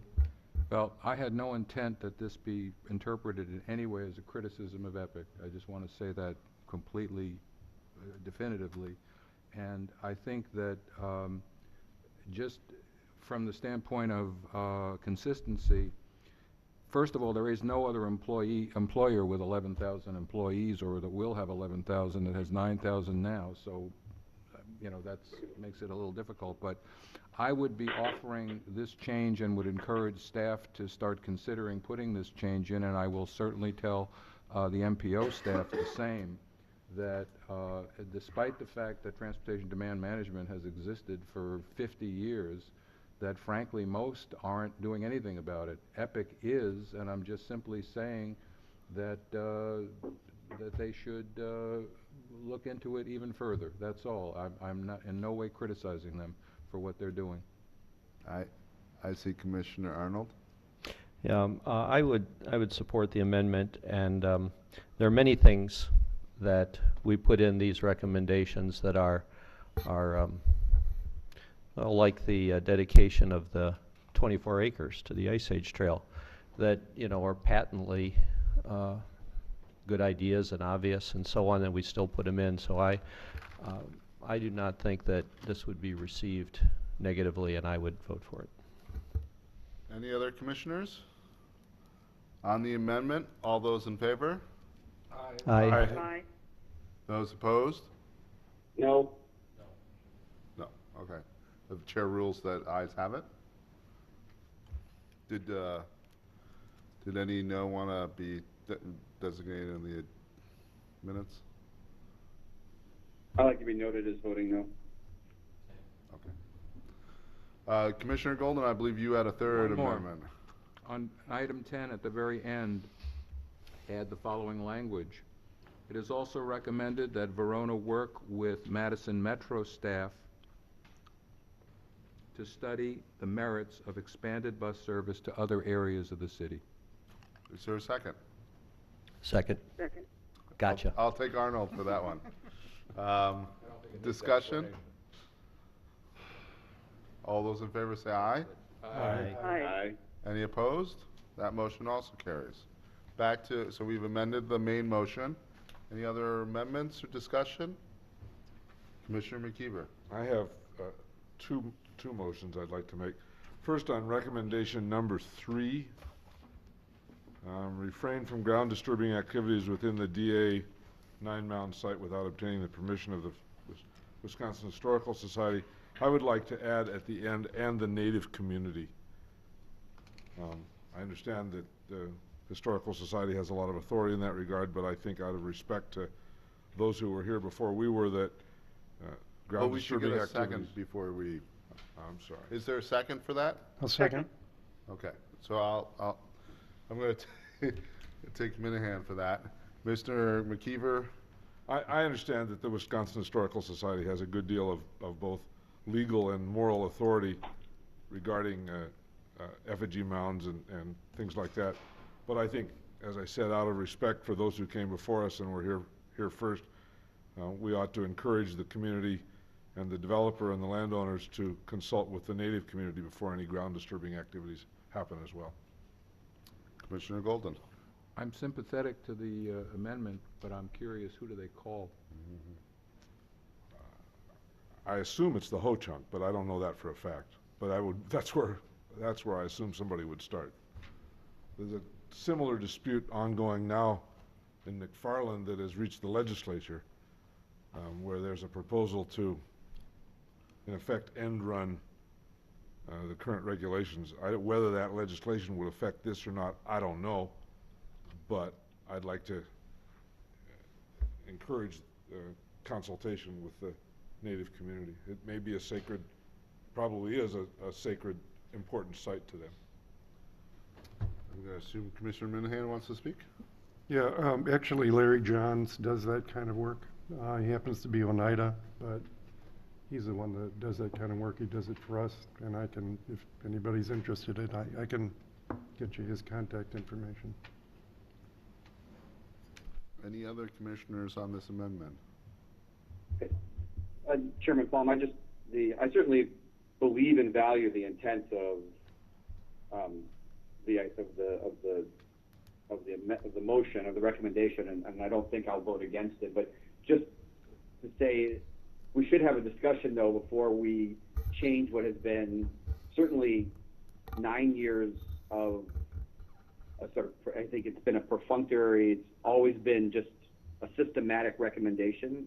This changes that and adds a new complexity that I don't know that we've thought through, and I don't like the idea that we're changing what has been a baseline recommendation that we always use to say you have to make sure that you look at native land ahead of time. And so I value and appreciate where it's coming from. I just worry that we haven't thought through and we're just making a motion to make a political statement.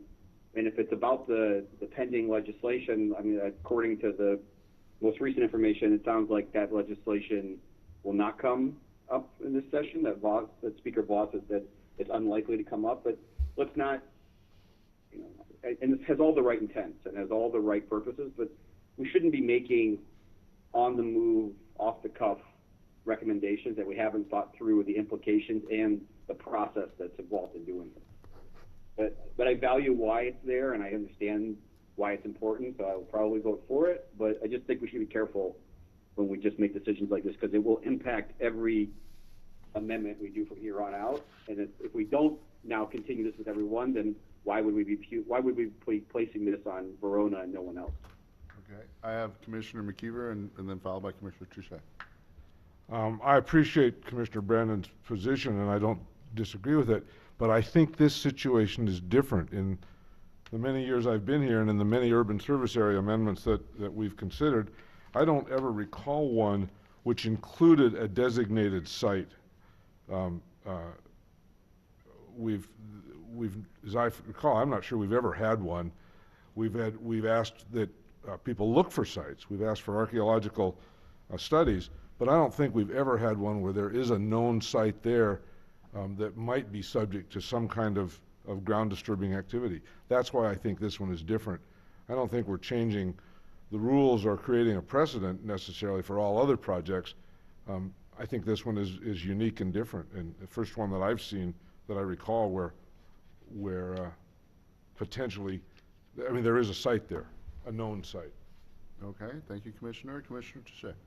I agree with Commissioner Brandon, but after hearing Commissioner McKeever's retort, I mean, I know from my experience on the council that EPIC takes the mounds very seriously, and I have no doubt that they've already gone through that effort from multiple directions, and I have zero concern that anything that the Native American community would consider sensitive already hasn't been considered. And I mean, I'll vote either way on it. I'm a little worried it's precedent setting, that we may have to start doing this on other USAs, but that would be the only reason that I would vote against it. But I have zero concerns about EPIC and that property. Okay, thank you. Any other commissioners? Seeing none, all those in favor say aye. Aye. Aye. Aye. Those opposed? I think that carried. Commissioner McKeever, was that all your? No, I have one more. Okay. I'd like to move to separate consideration of area S from the main motion and consider it separately. Second. So there's a motion to separate S. Well, this actually is interesting. I don't think we have to vote on that. Yeah, You could ask for unanimous consent to separate S, and then you wouldn't have to vote on it. Thank you, Mr. Parliamentary. well, and what happens if there's no unanimous consent? Then you have to vote on it. If somebody objects. All right, does anyone object? Commissioner? I object. All right, we have two objections. Okay. So this would be a vote this would be simple majority vote. Again, so all those in favor of separating S, say aye. Aye. Aye.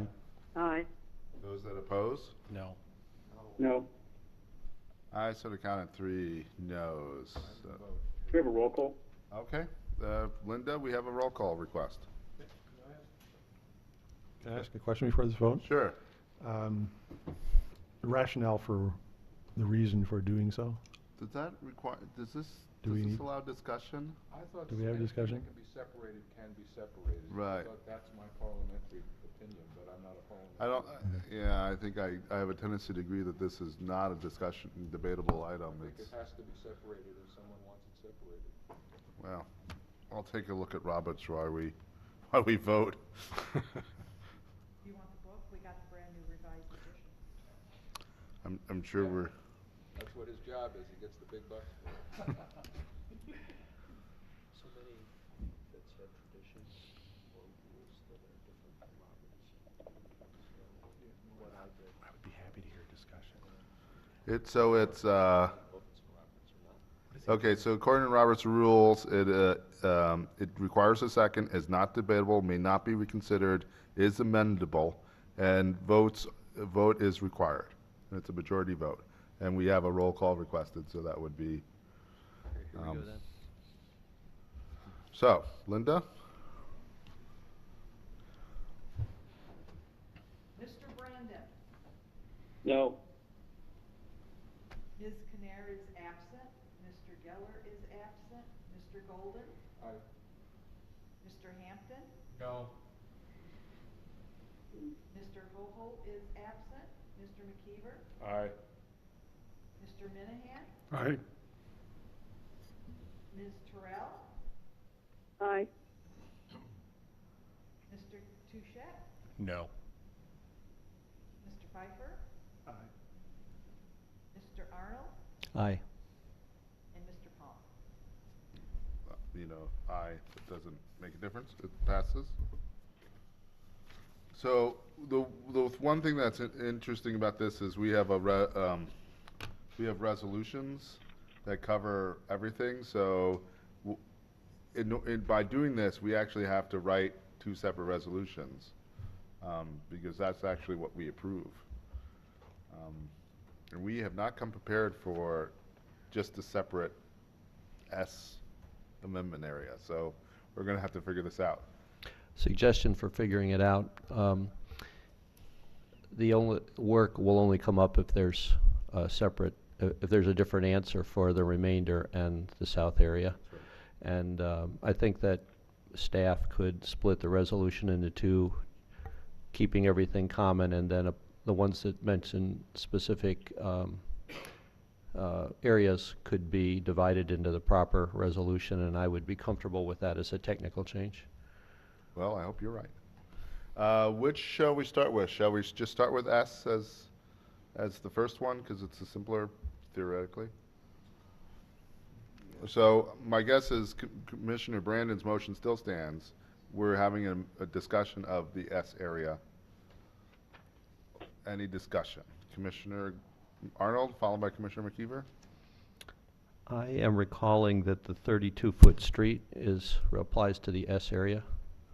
And I just wanted to make 2 comments. One of them is I support the 32-foot street.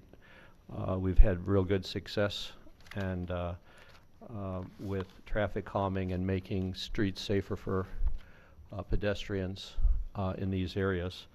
The second is that there is a National Safe Routes to School program, which has its own advantages, but our top priority should be schools on safe routes. And I'm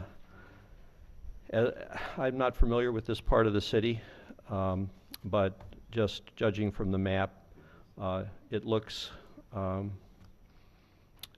that there would be a capability of making a safe bicycle and pedestrian access for children south of 18 and 151. But so often we build schools where the land is cheap instead of where they're going to function well.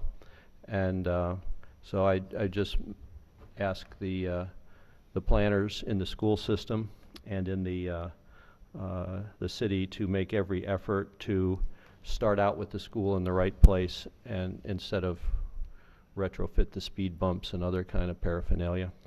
But I did not want to make any motions. Okay. Commissioner McKeever. I asked to consider this one separately because I think it's premature. it's an argument similar to an argument I made previously in the city of Wanakee. We tend to place schools where land is cheap on the outskirts of a community, and they then become a magnet for development. We simply don't know enough about this area. It's clear from the city planner's comments that the city has intends to grow in this area relatively soon. That may be perfectly appropriate, but we've seen no plan for that neighborhood. As far as I know, there's not one. We don't know what the other street networks are going to be like. We haven't been able to address the concerns that Mr. Arnold raises. And sooner or later, and it may be sooner, the city is going to come to us and ask us for an urban service area amendment for the area south of this. Why not consider the proper location for the school at that time? It seems to me that that's a far more appropriate time to deal with this than now. I just think it's premature. And philosophically, I'm concerned that we use schools as a magnet. Well, we'll develop there because the school is there. Instead of, we need the school is there because the development, that's where the community lives. I think we do it backwards, and the school becomes, in effect, the magnet for the sprawl that happens as we grow into the community, as we grow into the countryside. I just think this is premature. I think we'll have another opportunity before too long to consider it, and that we ought to do it at that time rather than now.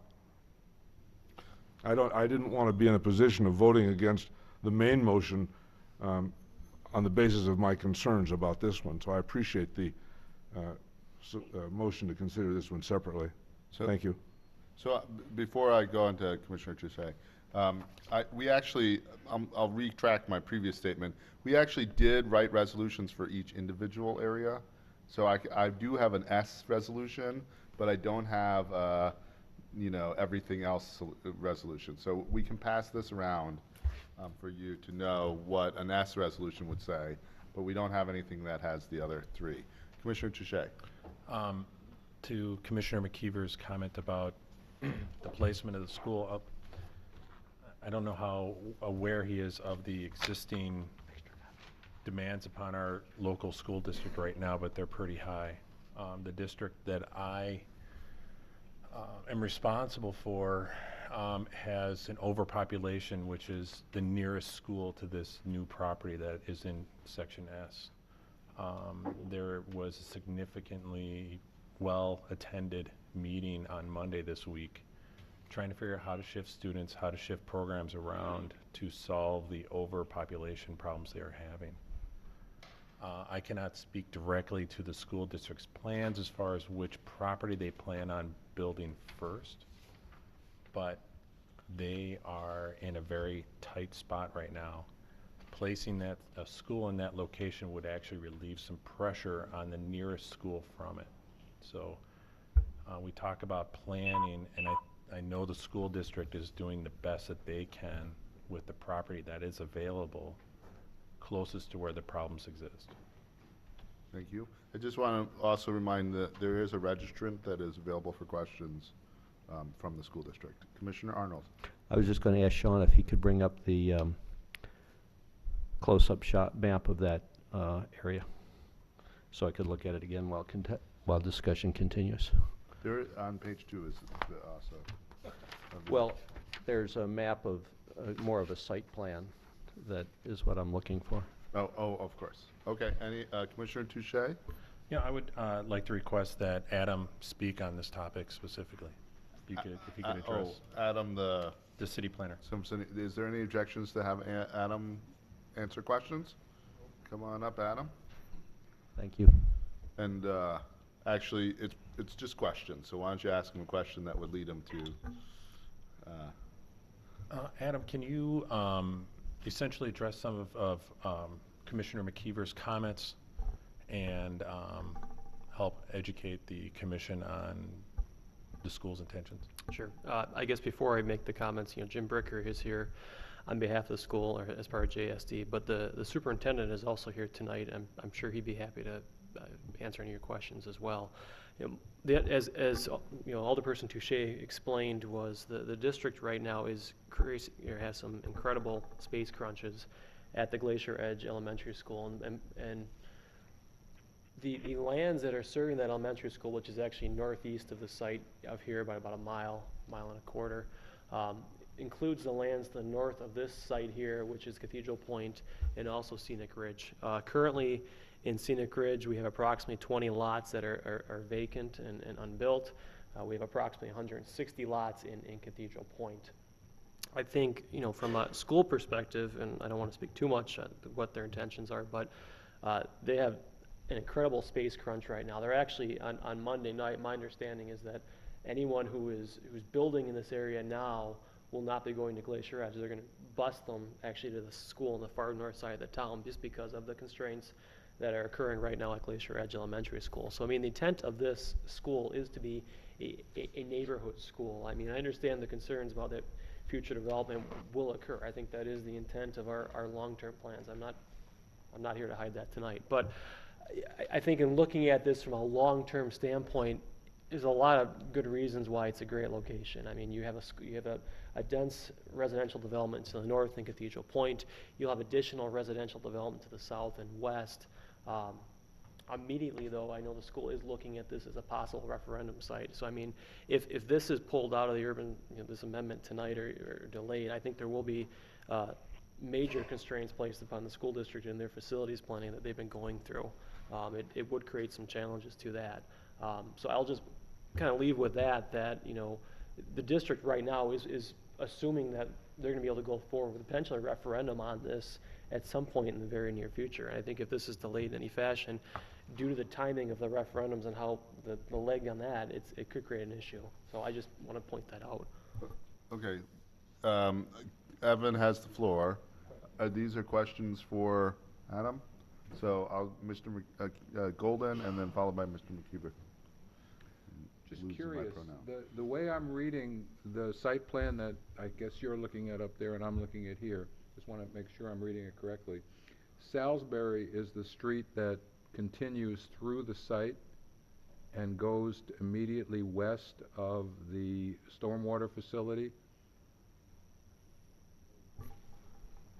Yes, Salisbury is on the right, the east side of the site. That would be extended from Cathedral Okay, so it Point. is Salisbury then. And then the area north of the stormwater site, the dark green, that significant slopes, is that environmental corridor, or what's the designation of that? There's a stormwater pond immediately north of that in Cathedral Point. I should point out Locust Drive is on the west side. There is an existing bike and ped trail. Yeah, no, I'll get to there. I'm just trying to figure out what's north, what's east of Salisbury, Salisbury extended. Yeah, east of Salisbury there is the small pond down in the corner, and then north of there it is planned as residential for about 4 or 5 lots the district would potentially create. So that's what. Could you bring the other one back on the screen? And so there's roughly, it doesn't look like quite a quarter mile, but a substantial distance between the two streets where the school is. I'm looking at it's more than the 575. It looks like 800 feet. Is that about right? Give or take? I don't know. All right. Honestly. I'm more curiosity than anything else. Okay, then I had Commissioner McKeever, and it looks like followed by Commissioner Arnold. For questions? I don't have a question for the planner. I was going to say that in all fairness, I think it's appropriate that we hear from the school superintendent as well. Okay. Commissioner Arnold, did you have a question for Adam? I would prefer to ask my question to Dean also. Okay. If anyone has any objections, we'll bring up the school superintendent. Can you introduce yourself since we don't have a registration form? My name is Dean Grell, superintendent. But there we go. Dean Grell, superintendent of Verona Area School District. Okay. And Commissioner McKeever will get to ask you the first question. Sure. I'm finding the arguments that Mr. Touche is making and the planner is making fairly persuasive because I had no knowledge that there was a school crowding situation. I guess I'd ask you to comment on that and also comment on if you're in that situation, it seems to me that perhaps the school district, I was arguing that this is premature. Maybe it should have been done sooner. We've heard that a time or Maybe you're two. not as far ahead as you need to be. So I'm curious about what your timing is. Is in fact this site going to be used for a school in the near future? And I don't know what near means. Sure. Well, for some more additional background, the nearest school, as Adam was saying, is Glacier Edge Elementary School, the nearest elementary school, and then it's a mile and a half or so to the northeast. Currently, all the students that live in the Scenic Ridge and Cathedral Point subdivisions, Cathedral Point is immediately north of this and Scenic Ridge is just west of it, are bused to that school. So having an elementary school on this site would allow for walkers to walk, and that's always a desire of our school district to put schools where that's possible in neighborhoods. So the capacity of Glacier Edge Elementary School is about 430 students. They currently have 590 in that school, and so we've actually been planning for our future schools, our next school, since 2008, shortly after we opened Glacier Edge Elementary School. But then 2008 happened, and the residential increase slowed way down in the city of Verona, as it did many other places.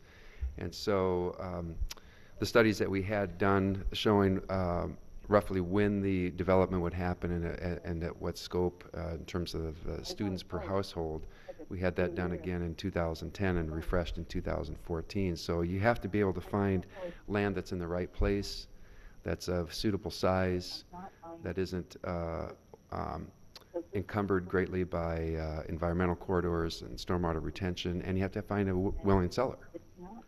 And so we have been talking with landowners for years in these areas, and we finally found the one that had all those criteria that met us, that met our needs, and it's this site. And so that's taken a while. Thank you. Mm-hmm. You're welcome. Commissioner Arnold, did you have questions for the superintendent? Yeah, the superintendent participated in our North Stoner Prairie planning process, for which I'm grateful. And for everyone else, one of the things that we have going over there is terrible circulation problems with parents dropping off. You may think that they're going to walk, or you may think that they're going to come on the bus, but a lot of the time they're just going to come in the family car. And you know, I know that we're not approving this site plan, but I would just ask that I will ask if you think that generally drivers of pupils are going to be arriving via Salisbury Lane or by Locust, and if that's been thought out, and what the circulation will be, and how that will cross the walking approaches and the biking approaches. I just don't want you to have another problem like we're trying to solve over in our city. Understood, and that's a goal for us too. Okay. Any other questions? Yes, Commissioner Hampton. Do you currently own this site? We do. We passed a referendum to borrow the money in April of 2015, and we closed on it this summer, and we signed the bond sales a week ago. So do you have to have a referendum to build the school? We do. And has that been scheduled? Not yet. It is anticipated that will be in April of 2017. And so the board, and what that means for our Board of Education is that they need to call the question roughly 1 year from now. There has to be a 75-day period between the question and the election. And so the next year will be the planning process for that. But we bought actually 3 parcels of land. 2 of them are contiguous. They're on the west end. And so the question for the board is do they look at just an elementary solution, or do they look at an elementary and others? Any other questions for the superintendent? I should ask, I should say though, that on that site, it is a plan for an elementary school. Thank you. Thank you. Any other commissioners? Oh, Commissioner Trichet? I have a question Okay. for Mr. Grell. How many acres do you does the school district now own that they just recently purchased some within the city and some without?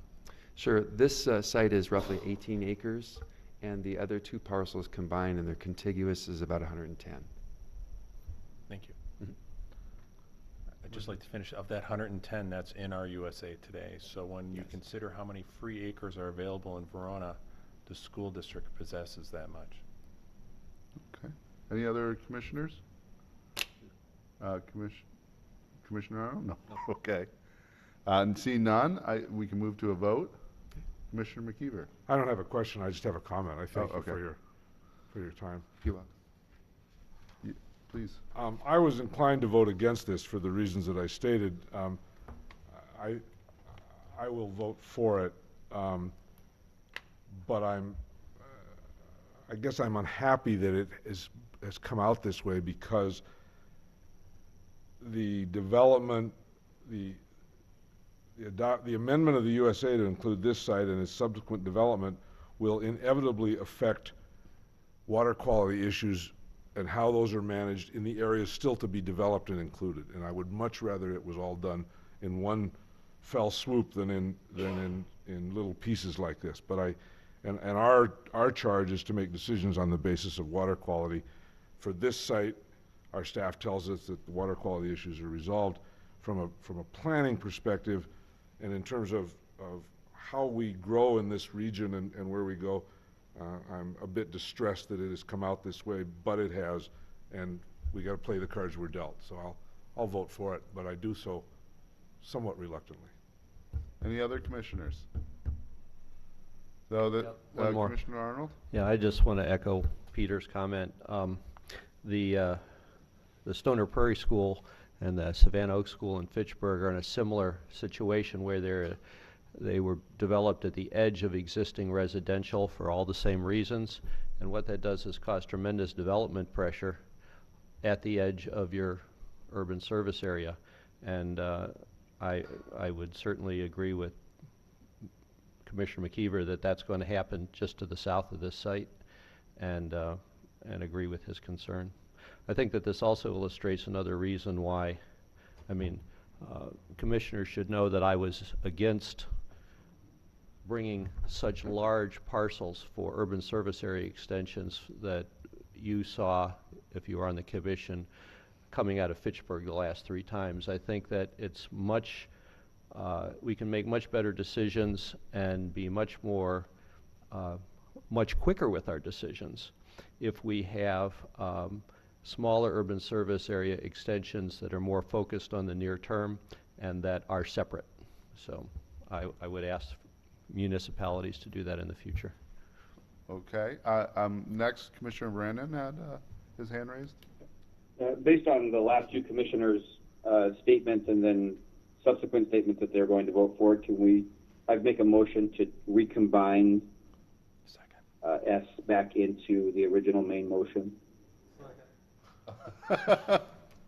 Well, we have a motion. We don't need 2 resolutions. Right. We have a motion and a second to recombine. I assume this is the same format as before. All those in favor say aye. Aye. Any opposed? Okay. They are now all under the main motion again. So we can clearly, actually, ironically enough, still talk about it. On the main motion, Commissioner Touche and then Commissioner Arnold. As I sit here and listen to Commissioner McKeever and Commissioner Arnold, McKeever, who's wanting more planning around the school property, but Commissioner Arnold wants smaller planning zones. I find they don't really line up together, and I find it very confusing of how do we make everybody happy. So I find it very comical sitting here and wondering how easy is it to do this, and being on the city council here, I would love it if every landowner came to the city and said, this is what we want to do, because then we can do what Commissioner McKeever wants from the city. So it doesn't unfortunately happen, and property changes hands and plans change with it. So as I appreciate the conversation, I sit here and I just wonder, I find it very interesting. Thank you. Okay. Commissioner Arnold, followed by Commissioner Golden. Well, quickly to answer that, I think that we would both agree that we would like the neighborhood and the school planned together, and I think that that's a good solution. This is on another aspect of the main motion. I just want to express concern about the idea of mixed-use commercial higher intensity zone at the southwest corner of McKee and North Main Street. What that gives us is, again, development pressure on the other two quadrants, the third being a golf course that's likely to remain unchanged. Sometimes it's better to, when you have a busy road, and we're talking 4 lanes for McKee, sometimes it's better to have that commercial center of the neighborhood off of the arterial that forms the boundary of the neighborhood. And in this case, we're putting it snug up against a corner that is intruding into the greenbelt that's separating Verona and Madison. So I'm not proposing to amend this, and we do not have a detailed site plan for what's going to go on in that area, but I would just urge you to consider perhaps backing off. Very often merchants are looking for visibility and high traffic counts, but that leads to a certain form of development that is in many ways less cost effective than a walkable urban node. So I wanted to express my concern about that. Thank you. Commissioner Golden. I've decided not to express anything. Okay. Commissioner McKeever. I would just say very briefly, one of the points that the staff made is that this runs contrary to one of our guidelines regarding the protection of agricultural land. I understand that. As I said a moment ago, we got to play the cards we're dealt. In the city's application, there are a series of photographs of a site, aerial photographs taken year after year after year of a site in which the use of that land and its agricultural use changes from year to year to year. That's applicable to any of these sites that is in agriculture. When they get developed, we are planting the last crop on those parcels of land, and they will no longer support us in terms of food and the other things that we need, ecological services. In the same way, I would like us to increasingly be more compact, but I don't have any reasons in terms of water quality to oppose this. I understand where the city's going, and I appreciate that. But it is the last crop for those acres. Any other commissioners?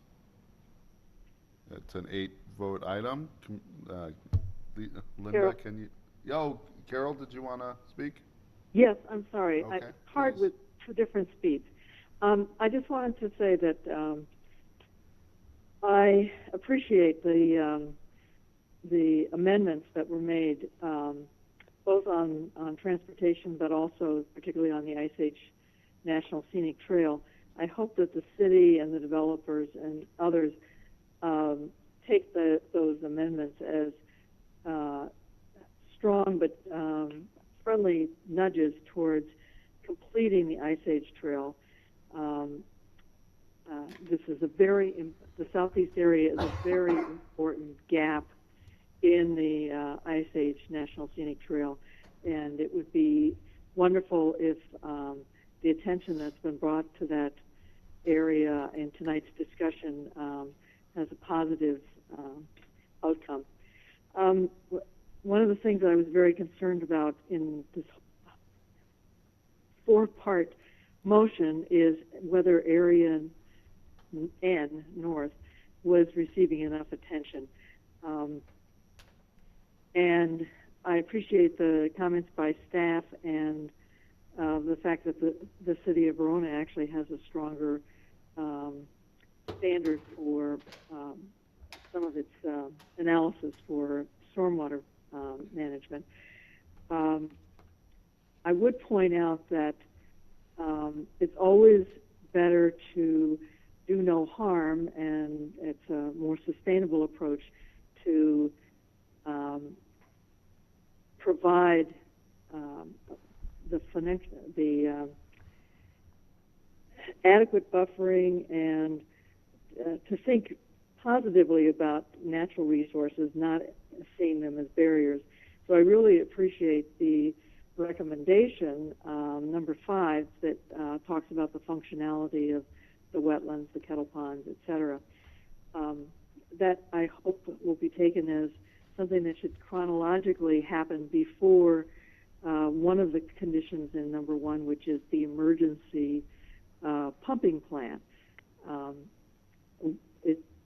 As pointed out by Cranes, Gary Werner, president, the expense to the city of Middleton for the pumping and having I think they even have to have a Wisconsin pollution discharge elimination permit to withdraw water from Stricker and Tiedemann ponds.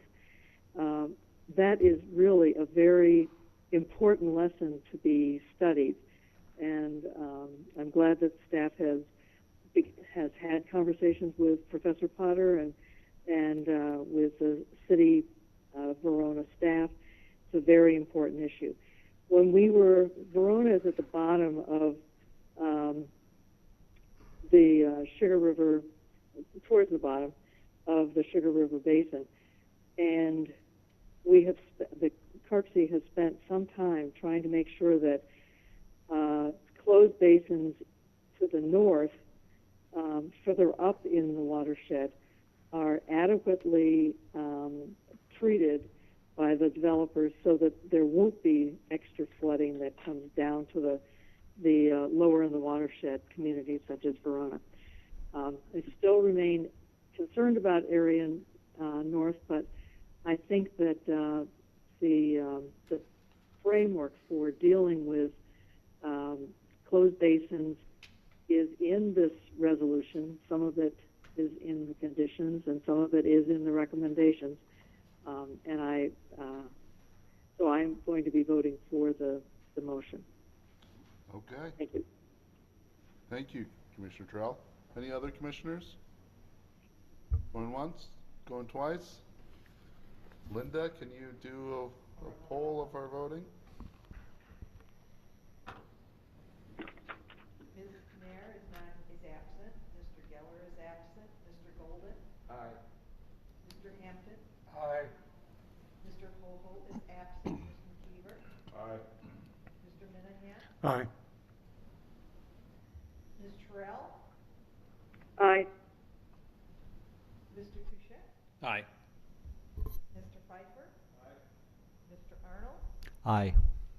Mr. Brandon? Aye. And Mr. Paul? Aye. That motion passes. Commissioner McKeever. Often it seems like we hold a vote and the story continues. And I thought this was a very helpful and very productive discussion, and I would ask the city and the state to perhaps come back to us in 6 months or a year or some point and tell us how it worked out, what's happened and how these things have come. The staff will get some review along the way, but I would like to hear the rest of the story when the time comes. If you could do that, I think that would be helpful to us to see what happens. Thank you. Thank you. I think this is the point where Commissioner Brandon, Yes, thank you. It's 3:30 in the morning here, so as much as I love all of you, I'm going to bid you adieu. Thanks, Zach. Thanks, Zach. All right. Good night. Enjoy London. All right. Commissioner Terrell, you're still staying with us? Oh, of course. Okay. And are there people who are leaving? Just, I want to give a little pause so that we don't. Yeah, let's have a 5-minute recess. I would move that we do that. Okay. We have a 5-minute recess. Is there a second? All those in favor say aye. Aye. All right. Thank you, Commissioner Terrell. We'll see you at 9:41.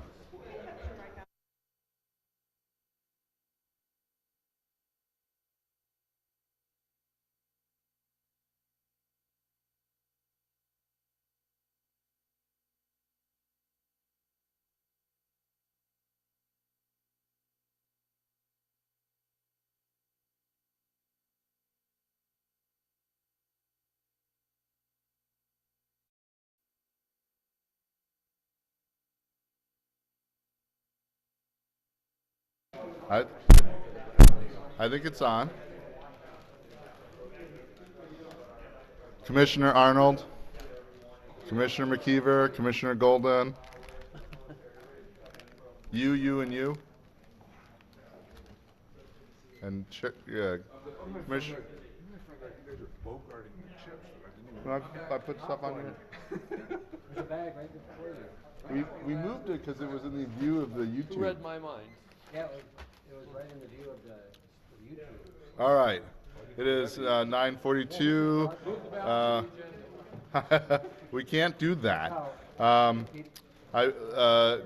Linda, is there still a quorum of the commission? I believe there is. Commissioner Tre. Yes, he's up. I think he's just doing things. I'm here. Commissioner Terrell is still here? Yeah. So I'm going to take a little moment before we get to the bylaws. We have a little sheet here. The executive committee had discussed actually doing a retreat. And so we have sort of a sign-up sheet for here. I think, unfortunately, Commissioner Touche is not here, but, you know, retreats are good for getting that sort of common idea together, whether or not we should do small amendments or big amendments. I was just thinking at that moment, hey, that retreat's probably a pretty good idea. So if you can look at your calendars or your preferences, we haven't really thought through what we'd like, but we're just sort of trying to start getting an idea of how many commissioners would be able to be participating at any given time. So that moves us to item 11. It's the public hearing of the amendment of the CARP-C bylaws.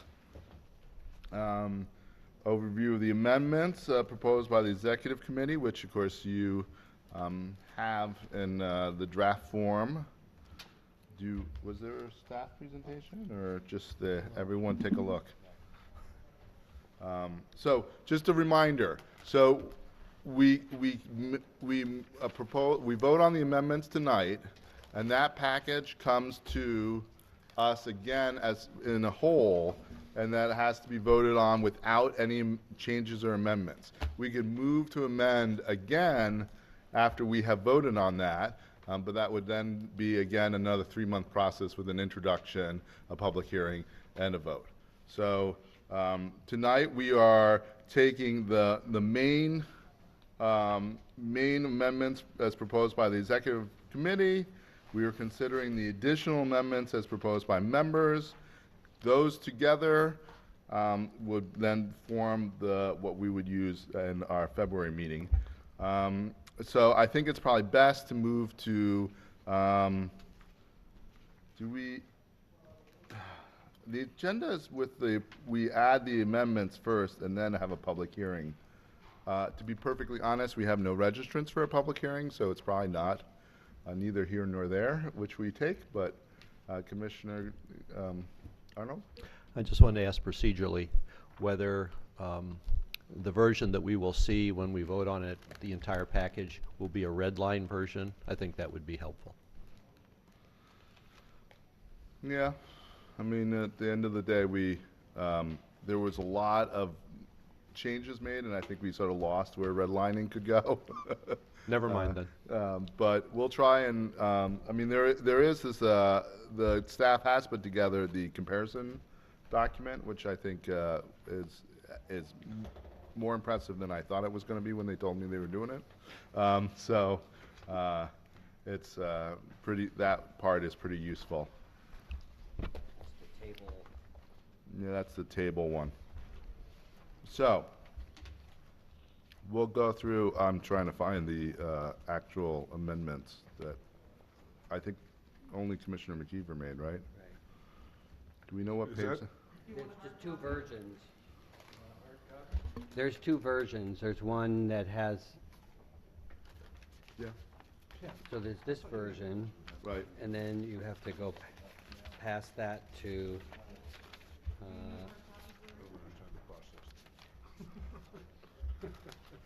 You have to go past that to the next one, which is. Oh, so there's two. So there's two full versions that have the redlining for Commissioner McKeever's recommendations. Right. Okay. The second version, which states Okay. at the top, revised draft, January 2016, with Commissioner McKeever changes, and that has track changes or red line Okay. visible. I wondered why we had so many versions. Right. So, Larry, one other thing. yes. I was going to make two types of amendments during the executive committee process on this. One was to not repeal, as Commissioner McKeever said, the BPP, but to tickle that section in a more constructive, what I thought would be a more constructive way. And the second thing I was going to do was, and I still believe that I'd like to see our attorney's opinion on this, I was going to, the BPP has its own set of bylaws. And it is my opinion that the BPP does not have the standing to create bylaws because they are a subcommittee of the commission, even though they may think they lord over us. Our attorney has been pretty clear that we actually lord over them, but we let them lord over us. So we're kind of a little bit of 50 Shades of Commission here. But at any rate, obviously, everything I was going to do would be moot if we were to adopt Commissioner McKeever's amendments.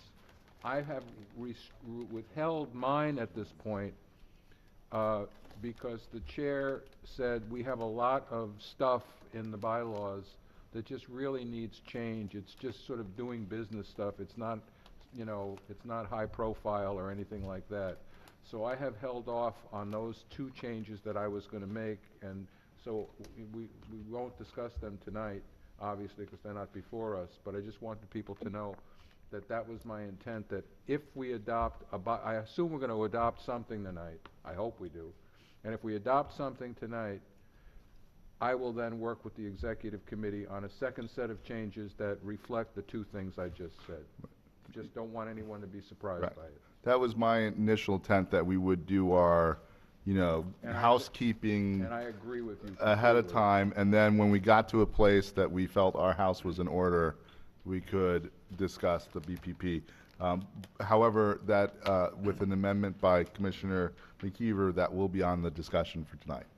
So let's get started. Article 2, Section 1, I think that's a change of a special meeting request, that the original had 3 or more commissioners had to make those changes, and Commissioner McKeever's proposal is for only 2 members of the commission. I guess we should make a motion and then vote on it. Yeah, I'll make that motion. So we have a motion to change, and Commissioner Terrell has a second. I'm sorry, which one was this? We're in Article 2, Section 1C. Okay. And it's moving from 3 to 2 commissioners requesting a special meeting. Commissioner McKeever.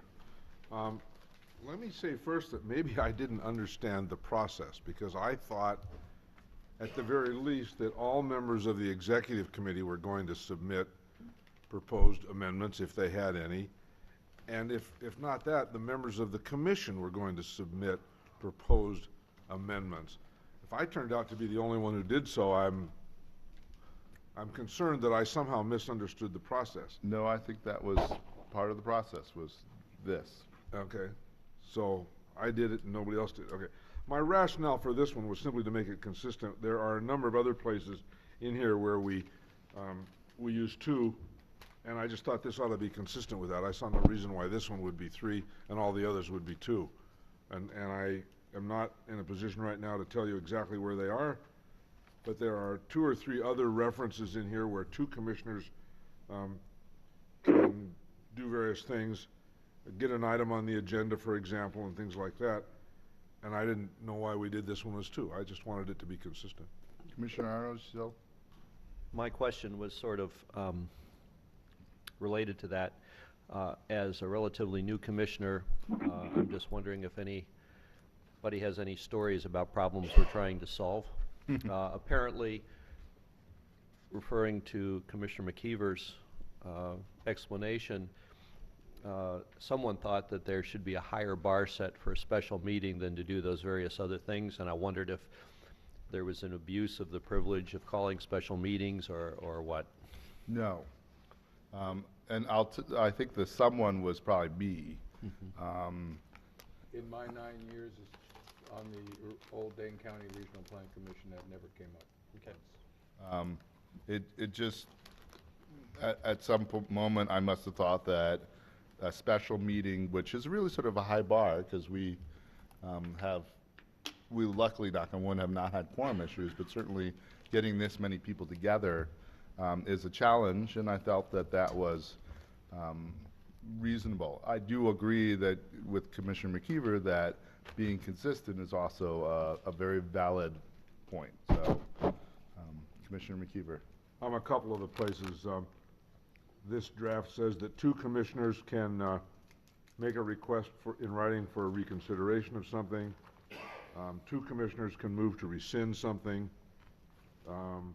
Put something on the agenda. Put something on the agenda. It is absolutely true that those all seem to me to be, they ought to be the same. I just trying to make it easier. Okay, any other commissioners on the amendment here? All those in favor of that being part of the main packet, say aye. Aye. Any opposed? No. No? Okay. Yeah, I think if I'm understanding it right. You want the higher bar? Yeah. Okay. Really no bar. All right, well, the ayes have it. We will change that to 2. On section 3, I don't know if we can really make a motion. You have highlighted major changes to environmental corridors, and you asked for definition. Without actually a definition, we can't place it in this into the bylaws. Yes, Commissioner McKeever. There's not a motion on the table other than my suggestion here, but I can see all kinds of questions that could be raised about, well, this is a major issue and that's not, and I don't know how to define it, but it struck me as really mushy language. Is 1 new house in the USA major, or is 5, or in 1 lot, 1 acre, 5? I don't know where the line is, but it struck me as, and maybe that's just my lawyer looking for ambiguity, but that struck me as problematic. Would it be, I think, Mike, can you, in April, come back with a definition of major changes? Whoa. Well, I mean, it's not going to be, it has to be approved tonight in order to be part of next month's amendment. So what I'm trying to do is get that discussion off of what we're doing right now and into a future, because we can always amend this in April and May to define what major changes are. I can tell you right now what the criteria for a major change is. A major change to the corridor would be a change that would reduce it beyond what your minimum guidelines are. So for example, the guideline for a wetland buffer is 75 foot. If there was an applicant that wanted to make that 50 instead, that would be a major change and you'd have to come back before you. So Commissioner Arnold and Commissioner Golden both had their hands up, so. I was just thinking that in the spirit of being helpful, maybe it could be, if it was over a certain number of acres or over a certain amount of percent, that would be deemed to be a major change. I'm just throwing that up for fodder in case we want to discuss it tonight. But we can't modify this beyond what we have before us tonight? Is that what you're saying? No, I think. Because we get to approve it next time. Right. We're voting on the changes for tonight so that it's locked in for next meeting. Commissioner Golden? I used to write administrative rules for the state, and the first time I did it, I went down that path of looking at words like that and saying, oh, that has to be defined. And a very wise coworker took me aside and said, no, it doesn't. And the reason they said it didn't was partially because we were not in that much of a political environment as we are in. But I think a major change is anything staff thinks is major. and/or anything that the chair, in consultation with staff, believe is major. And if they think it's minor, we elected a chair to have that kind of judgment. And if we elected someone who doesn't do a good job for us, we should probably elect someone else. I don't think we will elect someone else because I think Larry has good judgment. I think staff has good judgment. The main thing I think that we're going to run into, and I've seen this on the old commission, was that staff was absolutely in fear of making an interpretation of everything because certain commissioners would disagree with them no matter what they did. So if we have a commission like the one this is functioning as, you know, we may have some disagreements, but we seem to be all cordial with each other and we're not playing games. I think we don't need to define words like this because what's going to happen is you're going to go right down the rat hole. You're going to define it and then some situation's going to come up. Gee, I thought that was a major change and it's not covered. Then we're going to revise it again and revise it again. Pretty soon we're going to have, you know, just a sea of underlinings. I really think it's a very bad idea, and I apologize to you, Peter. You're a lawyer, and I think that's why you're having this problem. I think you need 12-step help. Is there a cure? You're not the only one who thinks that, I'm sure. Okay, so there's not a motion right now at this moment. So, all right, we'll move on to, well, Article 5 in its entirety. There's another one in between. I'm sorry. Where? Where is it? No, I guess it's after it. Yep. It follows, I'm sorry. Article 5, we would, Commissioner McKeever, would you like to make a motion or not? For purposes of discussion, I'll move as it's stated here. Is there a second? Second. Motion and This second. one on page 6. So this is the motion, to eliminate in its entirety the budget and personal panel article in the bylaws. I'll do Commissioner McKeever since he made the motion and Mr. Golden subsequently. To be perfectly honest, I do not have a strong feeling about this one way or another, but I think it's kind of like the elephant in the room and it needs to be recognized and discussed. I don't have a strong feeling one way or the other, but it keeps coming up.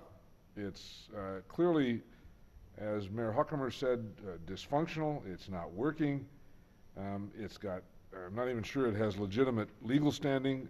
According to our lawyer, it's in some limbo of some sort.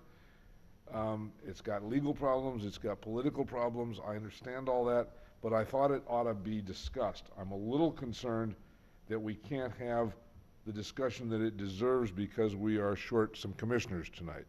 We don't have a full contingent here, including some who I'm sure would have opinions on this question if they were here. So my primary reason for making this was I think it ought to be discussed. Continue to ignore it doesn't get us anywhere, but that might be the best course of action. I don't know.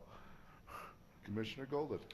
Well, in a better world, I would fully support this because I think I agree with it. But that said, I have two perspectives on it. I spoke to one of Mayor Soglin's aides, so I'm not speaking for Mayor Soglin, and that person thought that seemed like the BPP was had disappeared so completely and was so ineffectual that perhaps letting the sleeping dog lie might be a better strategy than kicking the dog while it's sleeping. I thought that was worth mentioning to the commission because I think there is some merit in that. On the other hand, I think that as much as I like this and I would love to see others support it, and I know the cities and villages have supported it, and by the way, the city of Madison is a member, or was at least, of the cities and villages, so that vote does cover the city of Madison. But that said, I think there are two members of the BPP, I think that would deserve a little bit of notice on this. And I would think that the way we should provide that notice is for the chair to write them a very straight letter saying, we have before us a proposal to eliminate the BPP in our bylaws. We'd like to know what you think of that and why and here's the key part, why you think the BPP is important, and see what kind of answers we get.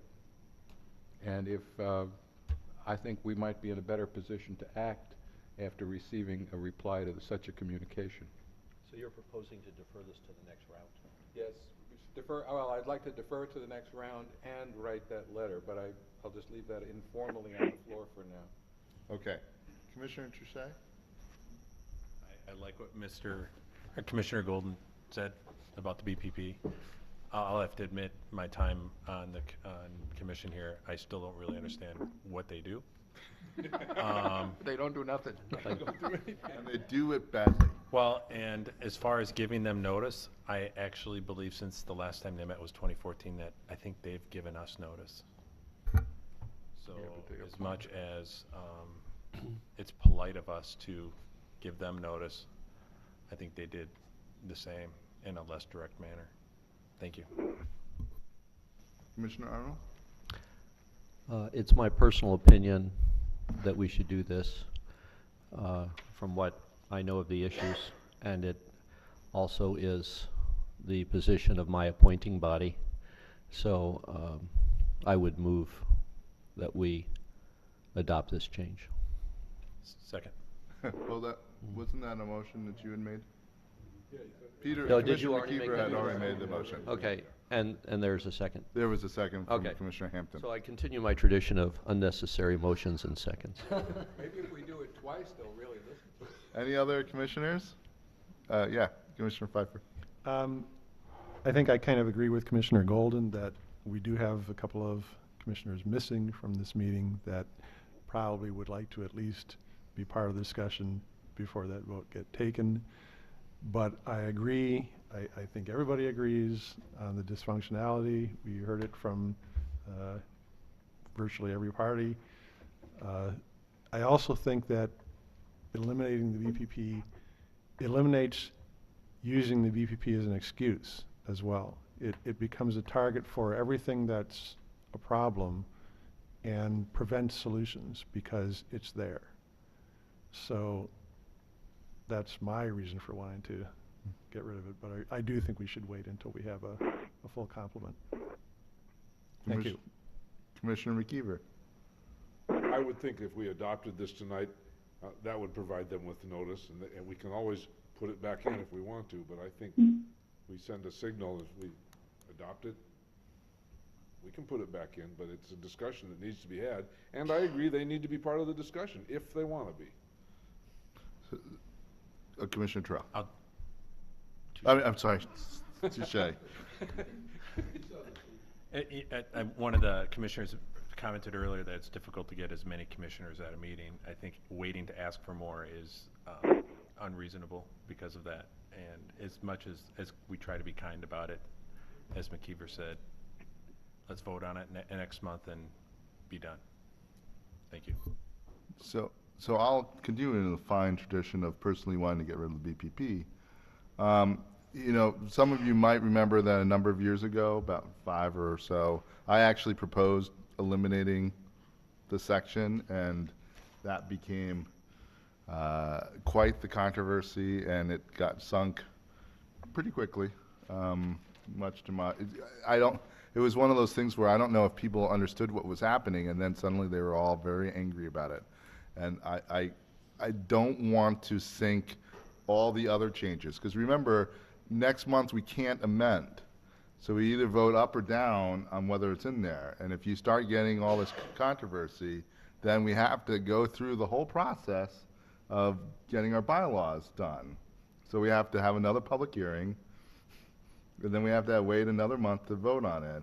And this is the public hearing, so there's no public hearing next time. It won't, it's just action. And so I'm concerned about that. I'm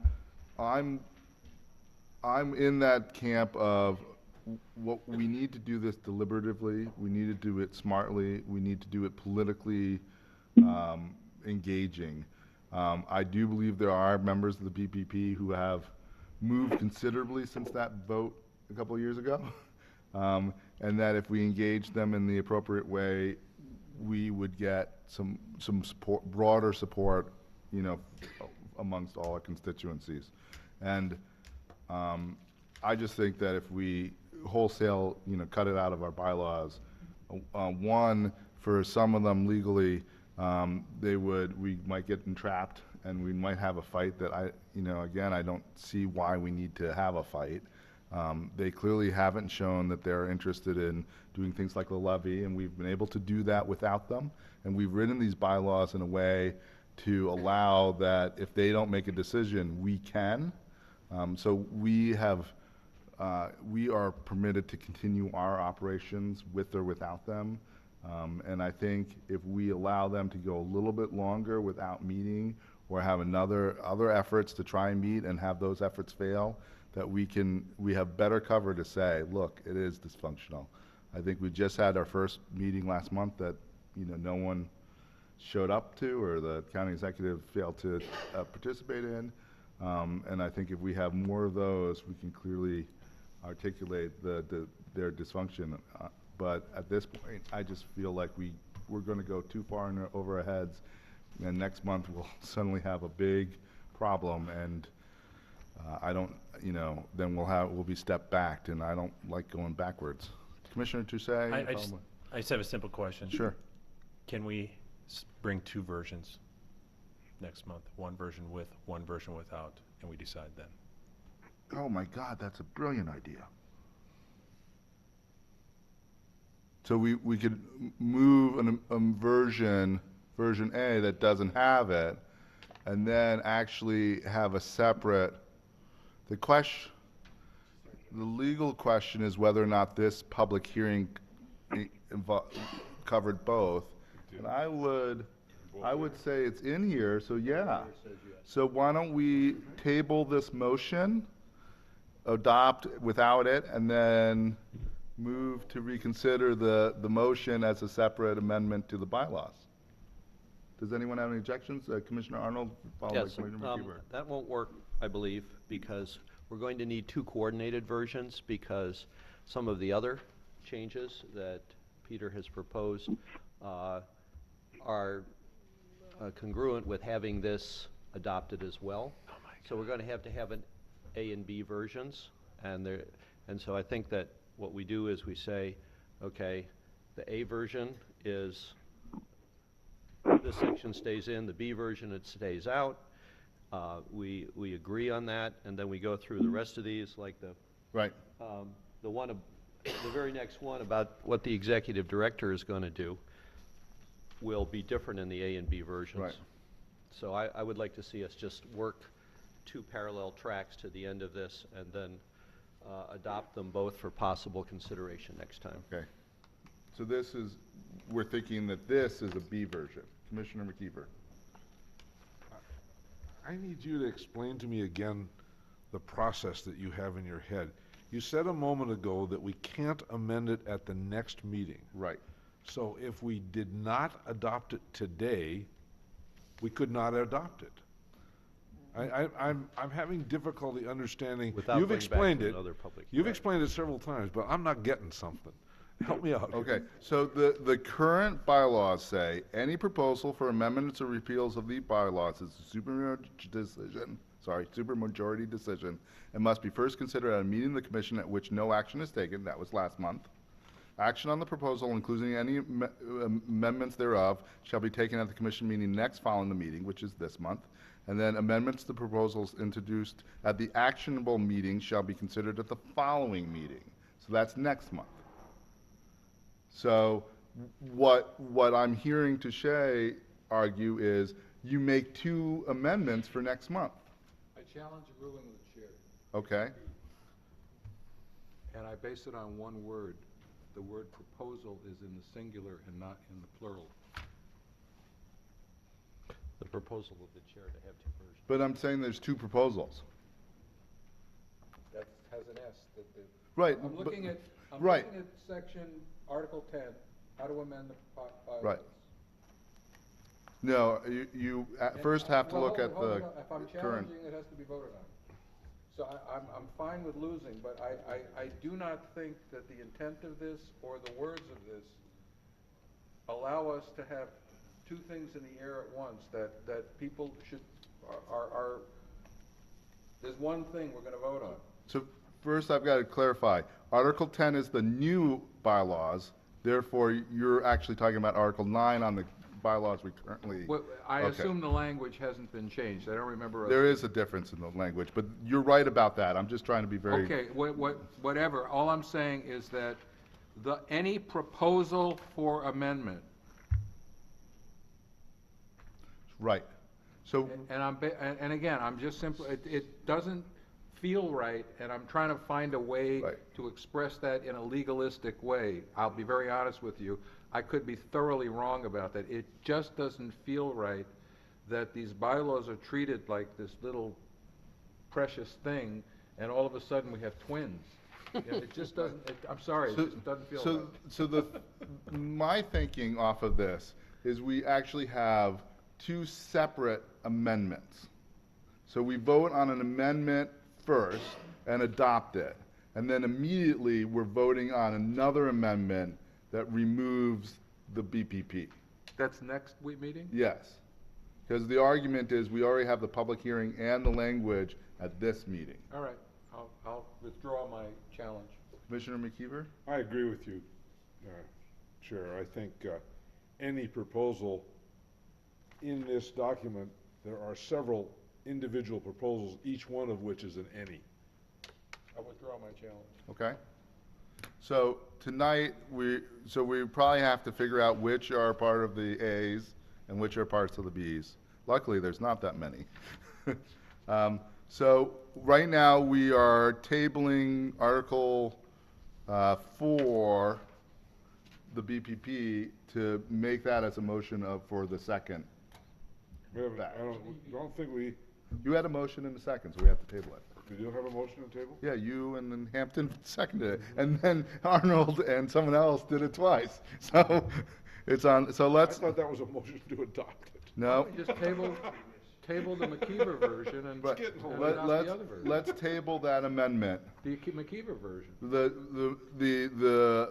No, there's Deletion some of that the can be part of A, but the article about the budget and personal panel. Can we have a motion to table that? Second. Motion and second by Hampton. All those in favor say aye. Aye. Okay, so that's going to be part of draft version B, right? All right, so the next one we have is Article 5, Section 2, A1, which is approval transfer of $10,000 or less between expenditure items of the adopted commission budget.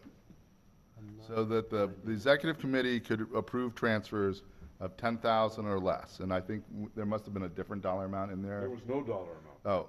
Oh, I think that was where we were like, should we? Okay, so is there a motion to make that change? I so move. Is there a second to that? Second. Okay, so this is again, I think the original language was something about in a policy document or whatever.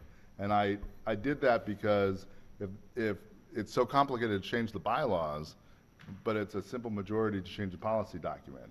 And that the next step we would do would be to create a policy document. Yes. I just thought it was appropriate to have a number there because at some point a number can become in effect a policy change. Operationally, we're talking about the administration and operation of the office. I just felt that there ought to be a cap on that, just for sort of a common sense. But I don't feel strongly about it. It's just that I've always seen those as some kind of a cap there. I don't want the executive committee to suddenly find itself exercising all of the authority of the commission. Right. Commissioner Trishai? Are we solving a problem that doesn't exist? Pretty much. Well, we're trying to prevent a problem that might exist. Commissioner Golden? We are solving a problem and not preventing one. I think what we're doing is creating work. The issue here is that my recollection is that towards the end of the year, something happens, a staff person that we thought was going to be vacant for 3 months wasn't vacant, and what we're basically doing is moving money around so that the budget balances by major categories. We could burden the commission with that. We could have the executive committee do it, or we could have the acting director do it. It's really not going to be a big thing because it's sort of like whatever we're doing has already happened usually. That's the reason that we're making work for ourselves. Thank you, Commissioner Doucet. I appreciate Commissioner Golden speaking what I was thinking. I really, why are we adding more work on ourselves? We already struggle getting done with our meetings at a reasonable hour. So I'm going to vote no against this. So. I trust the executive committee. We've selected the committee. Let's give them as much power as we can. So. So, I mean, as I said, the concept of the executive committee being able to approve transfers is in both votes. One just says that the commission would adopt a policy that could be changeable more on a simple majority versus specifying in the bylaws a specific amount. And generally speaking, bylaws don't contain that specificity. I Commissioner You know, Golden. if the I'll withdraw my motion. Well, Never mind. okay, Let's move does on. the second agree? All the, okay, so we're moving on. Can I point something out? Sure. In A1B, wait a minute, A1A, there is mention about the budget and personnel account. Oh, yeah, she's right. And in all other instances, Mr. McKeever, later on in the document, wants all of the BPP language taken out. And he, Yeah. and he missed this one. We're gonna, let's find out what we do next month, and then we'll have to do a cleanup. Let's flag that for B. Yeah. Well, we can't because it's actually not part of the original amendment. Understood. Okay. But we'll flag it for B. So that moves on to Section 3, Personnel Committee, for the purpose of operations. So you added an S, so, and then it seems like you added an S. So that's a grammatical correction, I would assume? Yeah, and I also want to know what operations are. Yeah. But I hear. Hiring. I hear. Firing. I hear You got beaten Mr. down Golden on that over one here, already. who's the epitome of a bureaucrat on these issues. No. I'm the epitome of a former chair who was sympathetic to this guy. I think the idea of using it for the purposes of operations is we're folding the executive committee in with the personnel committee. So in our everyday actions, they're one and the same. We could eliminate that whole first phrase. The better word, yes, that would solve it. Yes. The executive committee shall be considered the personnel committee. Boom. We're done. That's. Now I'm being a bureaucrat. You're right. Is there a motion to that? So moved. Okay. Second. And it's not technically in the amendment, but I think it's so close that I'm Could gonna amend an just, amendment. I'm just gonna slide with that. Any other discussion? All those in favor say aye. Aye. Aye. Any opposed? That's in My A. intent was to capitalize the T, by the way. Right. Technical change will be made. Is the comma still in there? Section 6, Article 6, Section 1, it pertains to the BPP, so that would be B. So we'll skip that for a moment. Section 2 also is BPP, so we'll skip that for a moment. And Article 8, Section 1 is also with the BPP, so we'll skip that. And that appears to be all the amendments. So can we get I guess we already had a motion, right? Yes. So is there any other comments on version A? All those in favor of pushing this forward to next month for final adoption, say aye. Aye. All right. Any opposed? I should say, we didn't do that. What I will do is open the public hearing, and there's no registrants. We'll close the public hearing, and that vote will happen now. We don't need a roll call for this. do No. No, this is simple. Okay, just This checking. is simple. Don't want anything Next to month say. will be a supermajority. And I'm going to count that as I think we're in the clear on this. So we're now on section B, or version B, right? Or amendment B, or however we'll phrase it in the real. So that is, now do we have a motion on Article 5? Oh, that's on the table. A motion to take it off the table. So moved. Second? All those in favor of taking that off the table? Aye. Arnold, and then seconded by McKeever. McKeever. Right. So we're getting on hour 3. Any other discussions about making this as part of a second amendment to the bylaws? All those in favor of saying aye? Aye. And then, why don't we do this for simplicity? Is there a motion for changing the change in Article 6, Section 1, Article 6, Section 2, and then I think there's another one, Article 8, Section 1. Is there a motion to do all those together? So moved. All right. Second. All right, Commissioner McKeever and Commissioner Arnold. Article 5, Section, One and references to the BPP. which is basically references to BPP. yeah. All those in favor, say aye. Aye. Aye. Now, there is the issue of the outstanding issues that Peter did not catch one of the BPPs. That's on page 6, Article 5, Section. 2A, 1A. Yes. Let's put it in the next round. Do we want to include it in B, even though it was not a motion amendment made at this time, or do we want to consider it as a technical amendment because it's consistent with the other? Well, there's a date in there too, that I think if we put a period after the word year on the second line, that does it. Right. Actually, probably a semicolon. Or a semicolon, yeah, you're right. So is there a motion to do that? So moved. Second? Is there a second? Touche. All those in favor of that? Oh, Commissioner Arnold. I'm not clear on what the new So we're, language is. the tech- Just read it to me. It would be present a proposed annual bylaw to the commission. Budget. Budget to the commission on or about June 1st of each year, semicolon. Oh. Approve or disapprove disbursement. Okay, and then the rest gets eliminated. Right. Okay.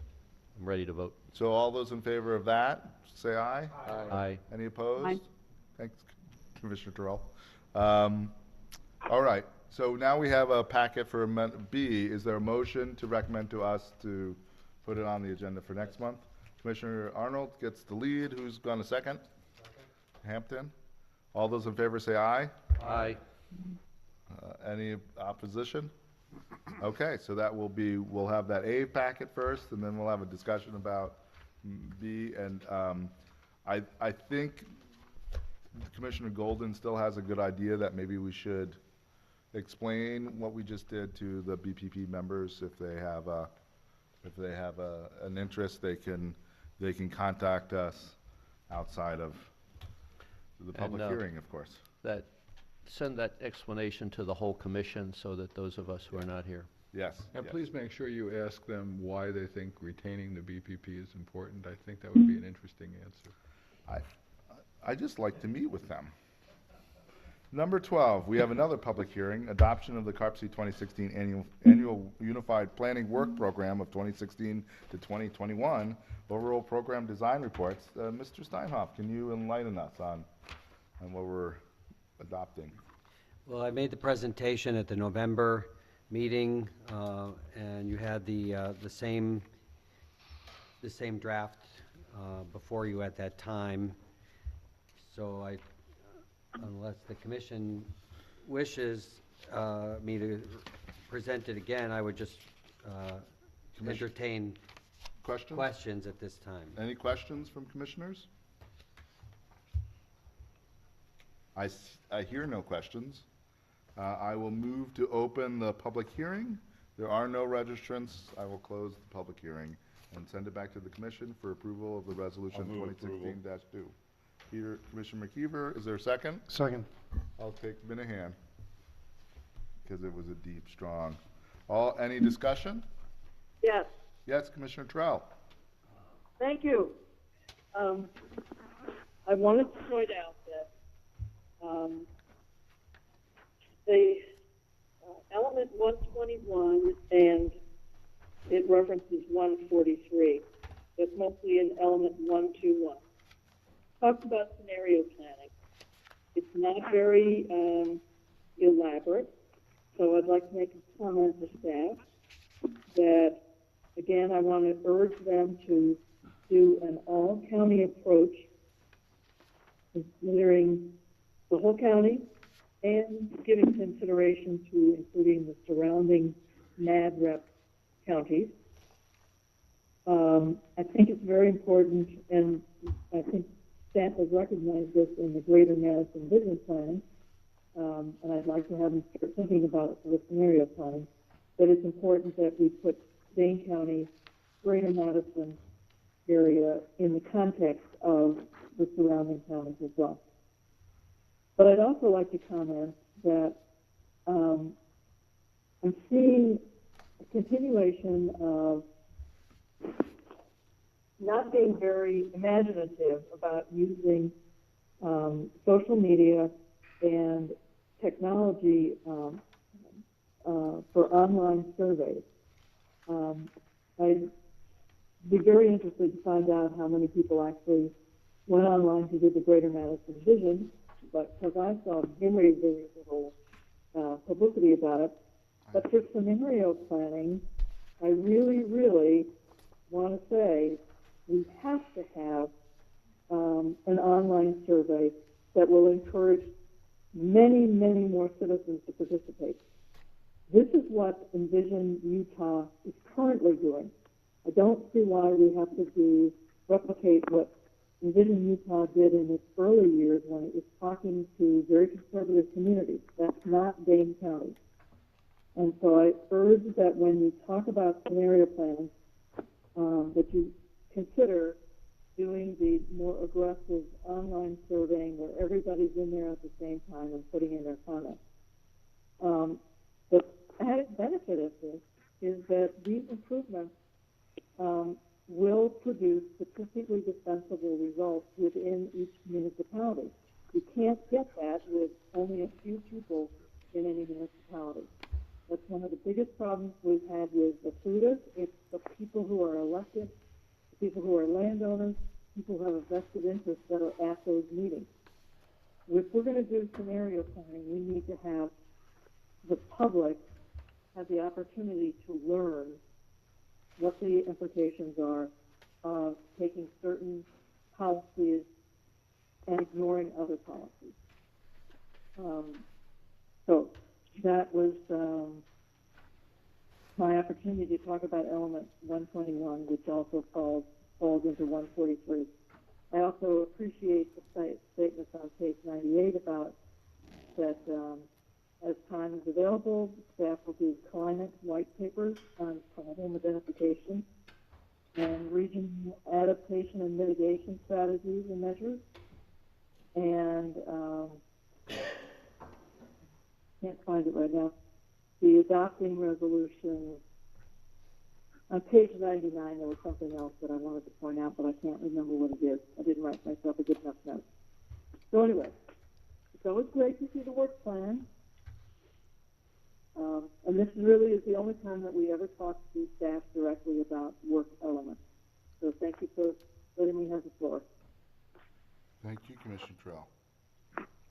Any other commissioners? I did a motion, right? So all those in favor of adopting the work plan, say aye. Aye. Aye. Any opposed? That passes. And again, the work plan, I think, is an evolving document that next year we're going to try and put more energy earlier in to make sure it reflects what we want to do and what we have capacity for. Number 13, approval of Stephen, I like it spelled all out, Stephen Steinhoff as Deputy Director. As you know, he was the co-director with Cameron. Cameron's not here. That seems silly to have him co. Approval. Second. Okay. Commissioner Golden, second by Commissioner Touche. Any discussion? Did you learn everything? Commissioner No, not yet. Commissioner McKeever. My only point is that I hope that we will continue to try to find the resources and the will to move ourselves to an executive director. I'm not in any way making that comment and criticizing Mr. Steinhoff's work. I think he's done a terrific job since we started, but I do think we need an executive director, and I would hate to see us find ourselves 5 years from now in the same position that we've been in for the last 5 years. with a deputy director and who has a different set of responsibilities than a executive director. Thank you. Any other comments? All those in favor say aye. Aye. Any opposed? Is there a motion for the $20 for new business cards? No. We'll let the executive committee handle that. Not yet. We're not yet authorized. We have to do a budget line change. Number 14, authorizing the deputy director to execute, and I think we could take this as a bundle if there are any objections. So, Bundle. okay, are there Read any? what's in the bundle for the public? Yeah, it's the City of Madison Transportation Planning Services. Dane County continue receiving GIS services from Aaron Krabs with the U.S. Geological Society for regional water quality monitoring activities, the City of Middleton for water resource monitoring activities, and City of Madison for water quality monitoring activities.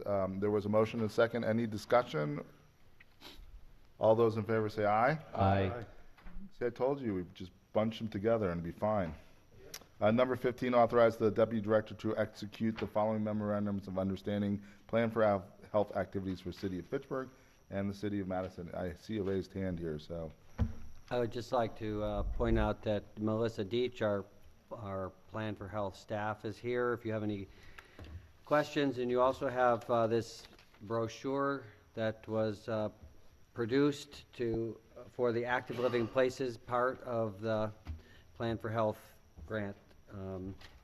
These two memorandums of understanding, these follow the one you approved in November for the Village of Cross Plains. These essentially put in words the way that we are going to be working with these municipalities on community engagement around the Plan for Health.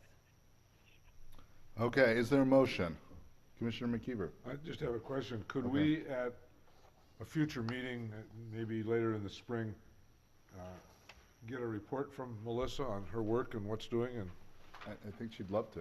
yeah, I'd like to hear directly from her as to what she's up to. Is there a motion to approve? So moved. Sec. All right, I heard Hampton, so Commissioner Golden, followed by Hampton. All those in favor say aye. Aye. Any opposed?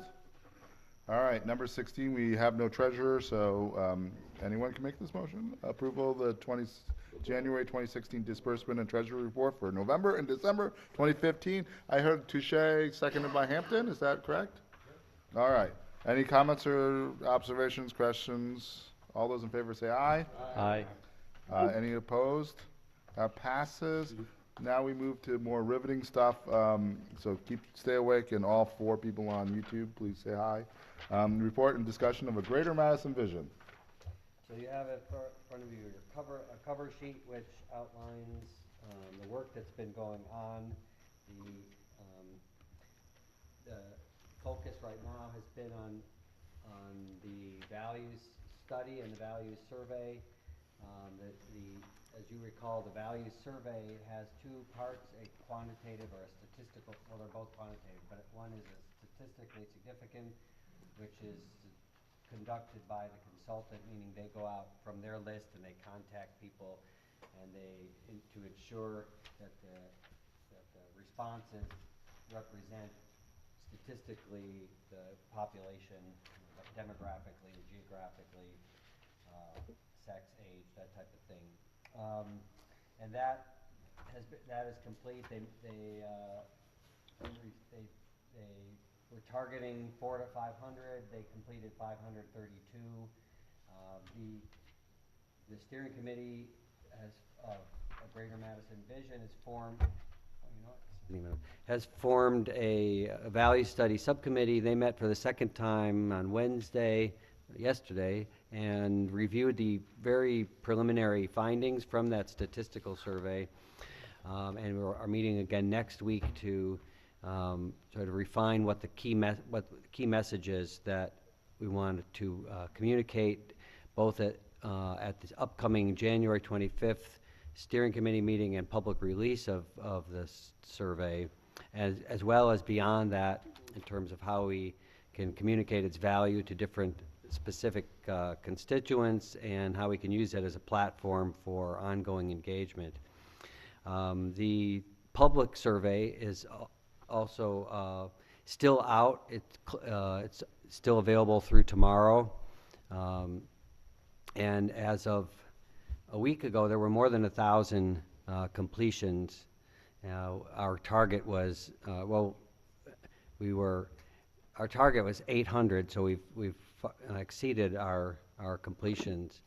And this is not intended to be the kind of scenarios planning type of survey that we will be doing later on, which will be countywide, as Commissioner Terrell requested. And that later push will be a very large-scale push, as she requested or expressed a desire for, where we will target. Commissioner Palm has put out maybe 10% of the area's population, so 50,000 people. You can do it. We could do it. So that is a part of this Greater Madison Vision plan that we anticipate. So that's the steering committee, I will add, has expanded. There's now 36 members. There's 4 new members since the last meeting. Those are Jim Hagenbarth, who's the president and CEO of Park Bank, James Ty of Clean Lakes Alliance, Lyle Updike, Town of Sun Prairie, Chair in Dane County Lakes and Watershed Commission, and Tom Wilson of Town of Westport, and with the Madison Metro Sewerage District. You have anything to add, Larry, at this point? We have also established a executive committee of the steering committee, because obviously 36 people is sort of hard to manage. And they're going to have their first meeting next week, I believe. Correct. And then on the 25th, Monday the 25th, the steering committee will get together. I think if you haven't been invited, you will be shortly invited, because that's when the value study will be much more thoroughly discussed. And following, subsequent to that meeting, we will have the public unveiling of the results of the value study. So some good stuff going on there. Obviously, our critical next step is to raise money to do all the other stuff, and that's going to be, it's going to be a lot more boring of a report back to you, but it's going to be essential, because without additional funding, we're going to not be able to accomplish all we'd like. Commissioner McKeever. Does the group have a fundraising committee or anything yet? Oh, yes, we have a development committee that we're forming, a scenarios planning committee, so you can't determine how much money you want to raise until you determine what you want to raise it for. So that committee, we have a public engagement committee of sorts. Obviously, that's the same story that, we need to develop our own identity and engagement with people so that they are going to be participating on a long term.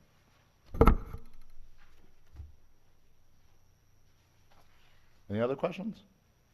I took that over from you. Status of the PCAG recommendations.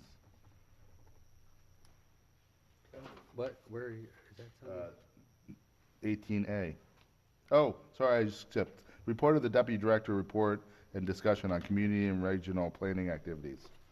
And I realized I did not include this this usual community planning update in your packet.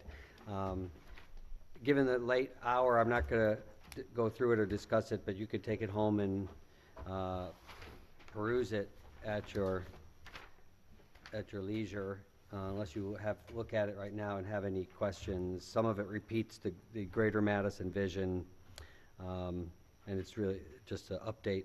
In terms of the Deputy Director's report, just a couple things to note. Larry already touched on the retreat, but administratively, we've been working to fill in for Linda, who's still working half-time at this point, recovering from her surgery. And the doctor was emphatic that we stick to those hours.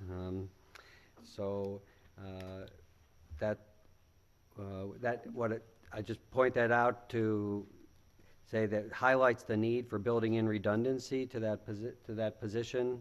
So we will be looking at doing that, meeting that need in the future. The hiring process for the environmental engineer is going well. We have a number of good candidates. We're in the process of scheduling interviews.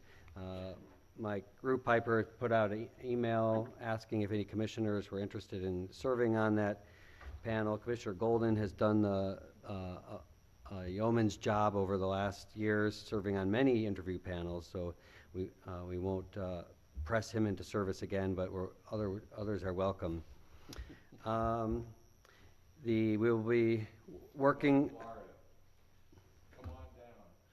We'll be working to revamp the CARPC website in coming months, working with a consultant to do that.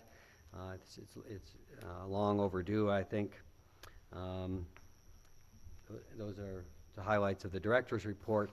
The executive committee, we discussed the PCAG recommendations, and it was decided that the PCAG recommendations would be brought, report would be brought to the commission at the February meeting for approval, and noting what, help me out here, what it was. Well, the resolution would include basically a priority list of what the That's right. recommendations Thank we you. would first work on. In order to, finally advance and respond to those recommendations. That's my. And you've heard about in the retreat, we'll see what we can do with that. I think this side, if you'd pass back the form, or something, show it to me. Anything on the well, you've already heard something about February. We'll have bylaws. We'll have PCAG. We'll have a good time in February. Maybe a Cross Plains. Maybe an amendment. Just throw that in. No. Commissioner, February 11th. February 11th. Middleton, not Cross Plains. And Ken Potter will be speaking too. We're going to have to start charging you guys admission for all this information. Commissioner Arnold. Not for a future agenda item, but just before we adjourn, I would just thank Mayor Hockemer and the council and Verona staff for having us tonight, and you have a beautiful facility. Commissioner Golden? The next time after we have heard the report on the value study, knowing that the MPO is doing an update to the transportation portion of the land use and transportation plan, and knowing that we really can't do a substantial update, I do think there are elements of the Vision 2020 plan that are long obsolete. And I think if we have a light meeting at one point with a lighter agenda, it may be interesting to look at some of the elements, obviously not the data collection and all that sort of stuff, but things like the criteria that staff use to evaluate an urban service proposal, the one on farmland, for example. I just wonder if we would be able to update that plan without incurring great political wrath or controversy. Maybe I'm dreaming, but I think it's worth a try. I'm just curious about what this light meeting thing we have. Yeah. What's that like? Is there a motion to adjourn? All those in favor say aye. Aye. We stand adjourned saying thank you, Carol, for hanging out with us on the phone. Okay, take care. Have a good night. That was 3 hours.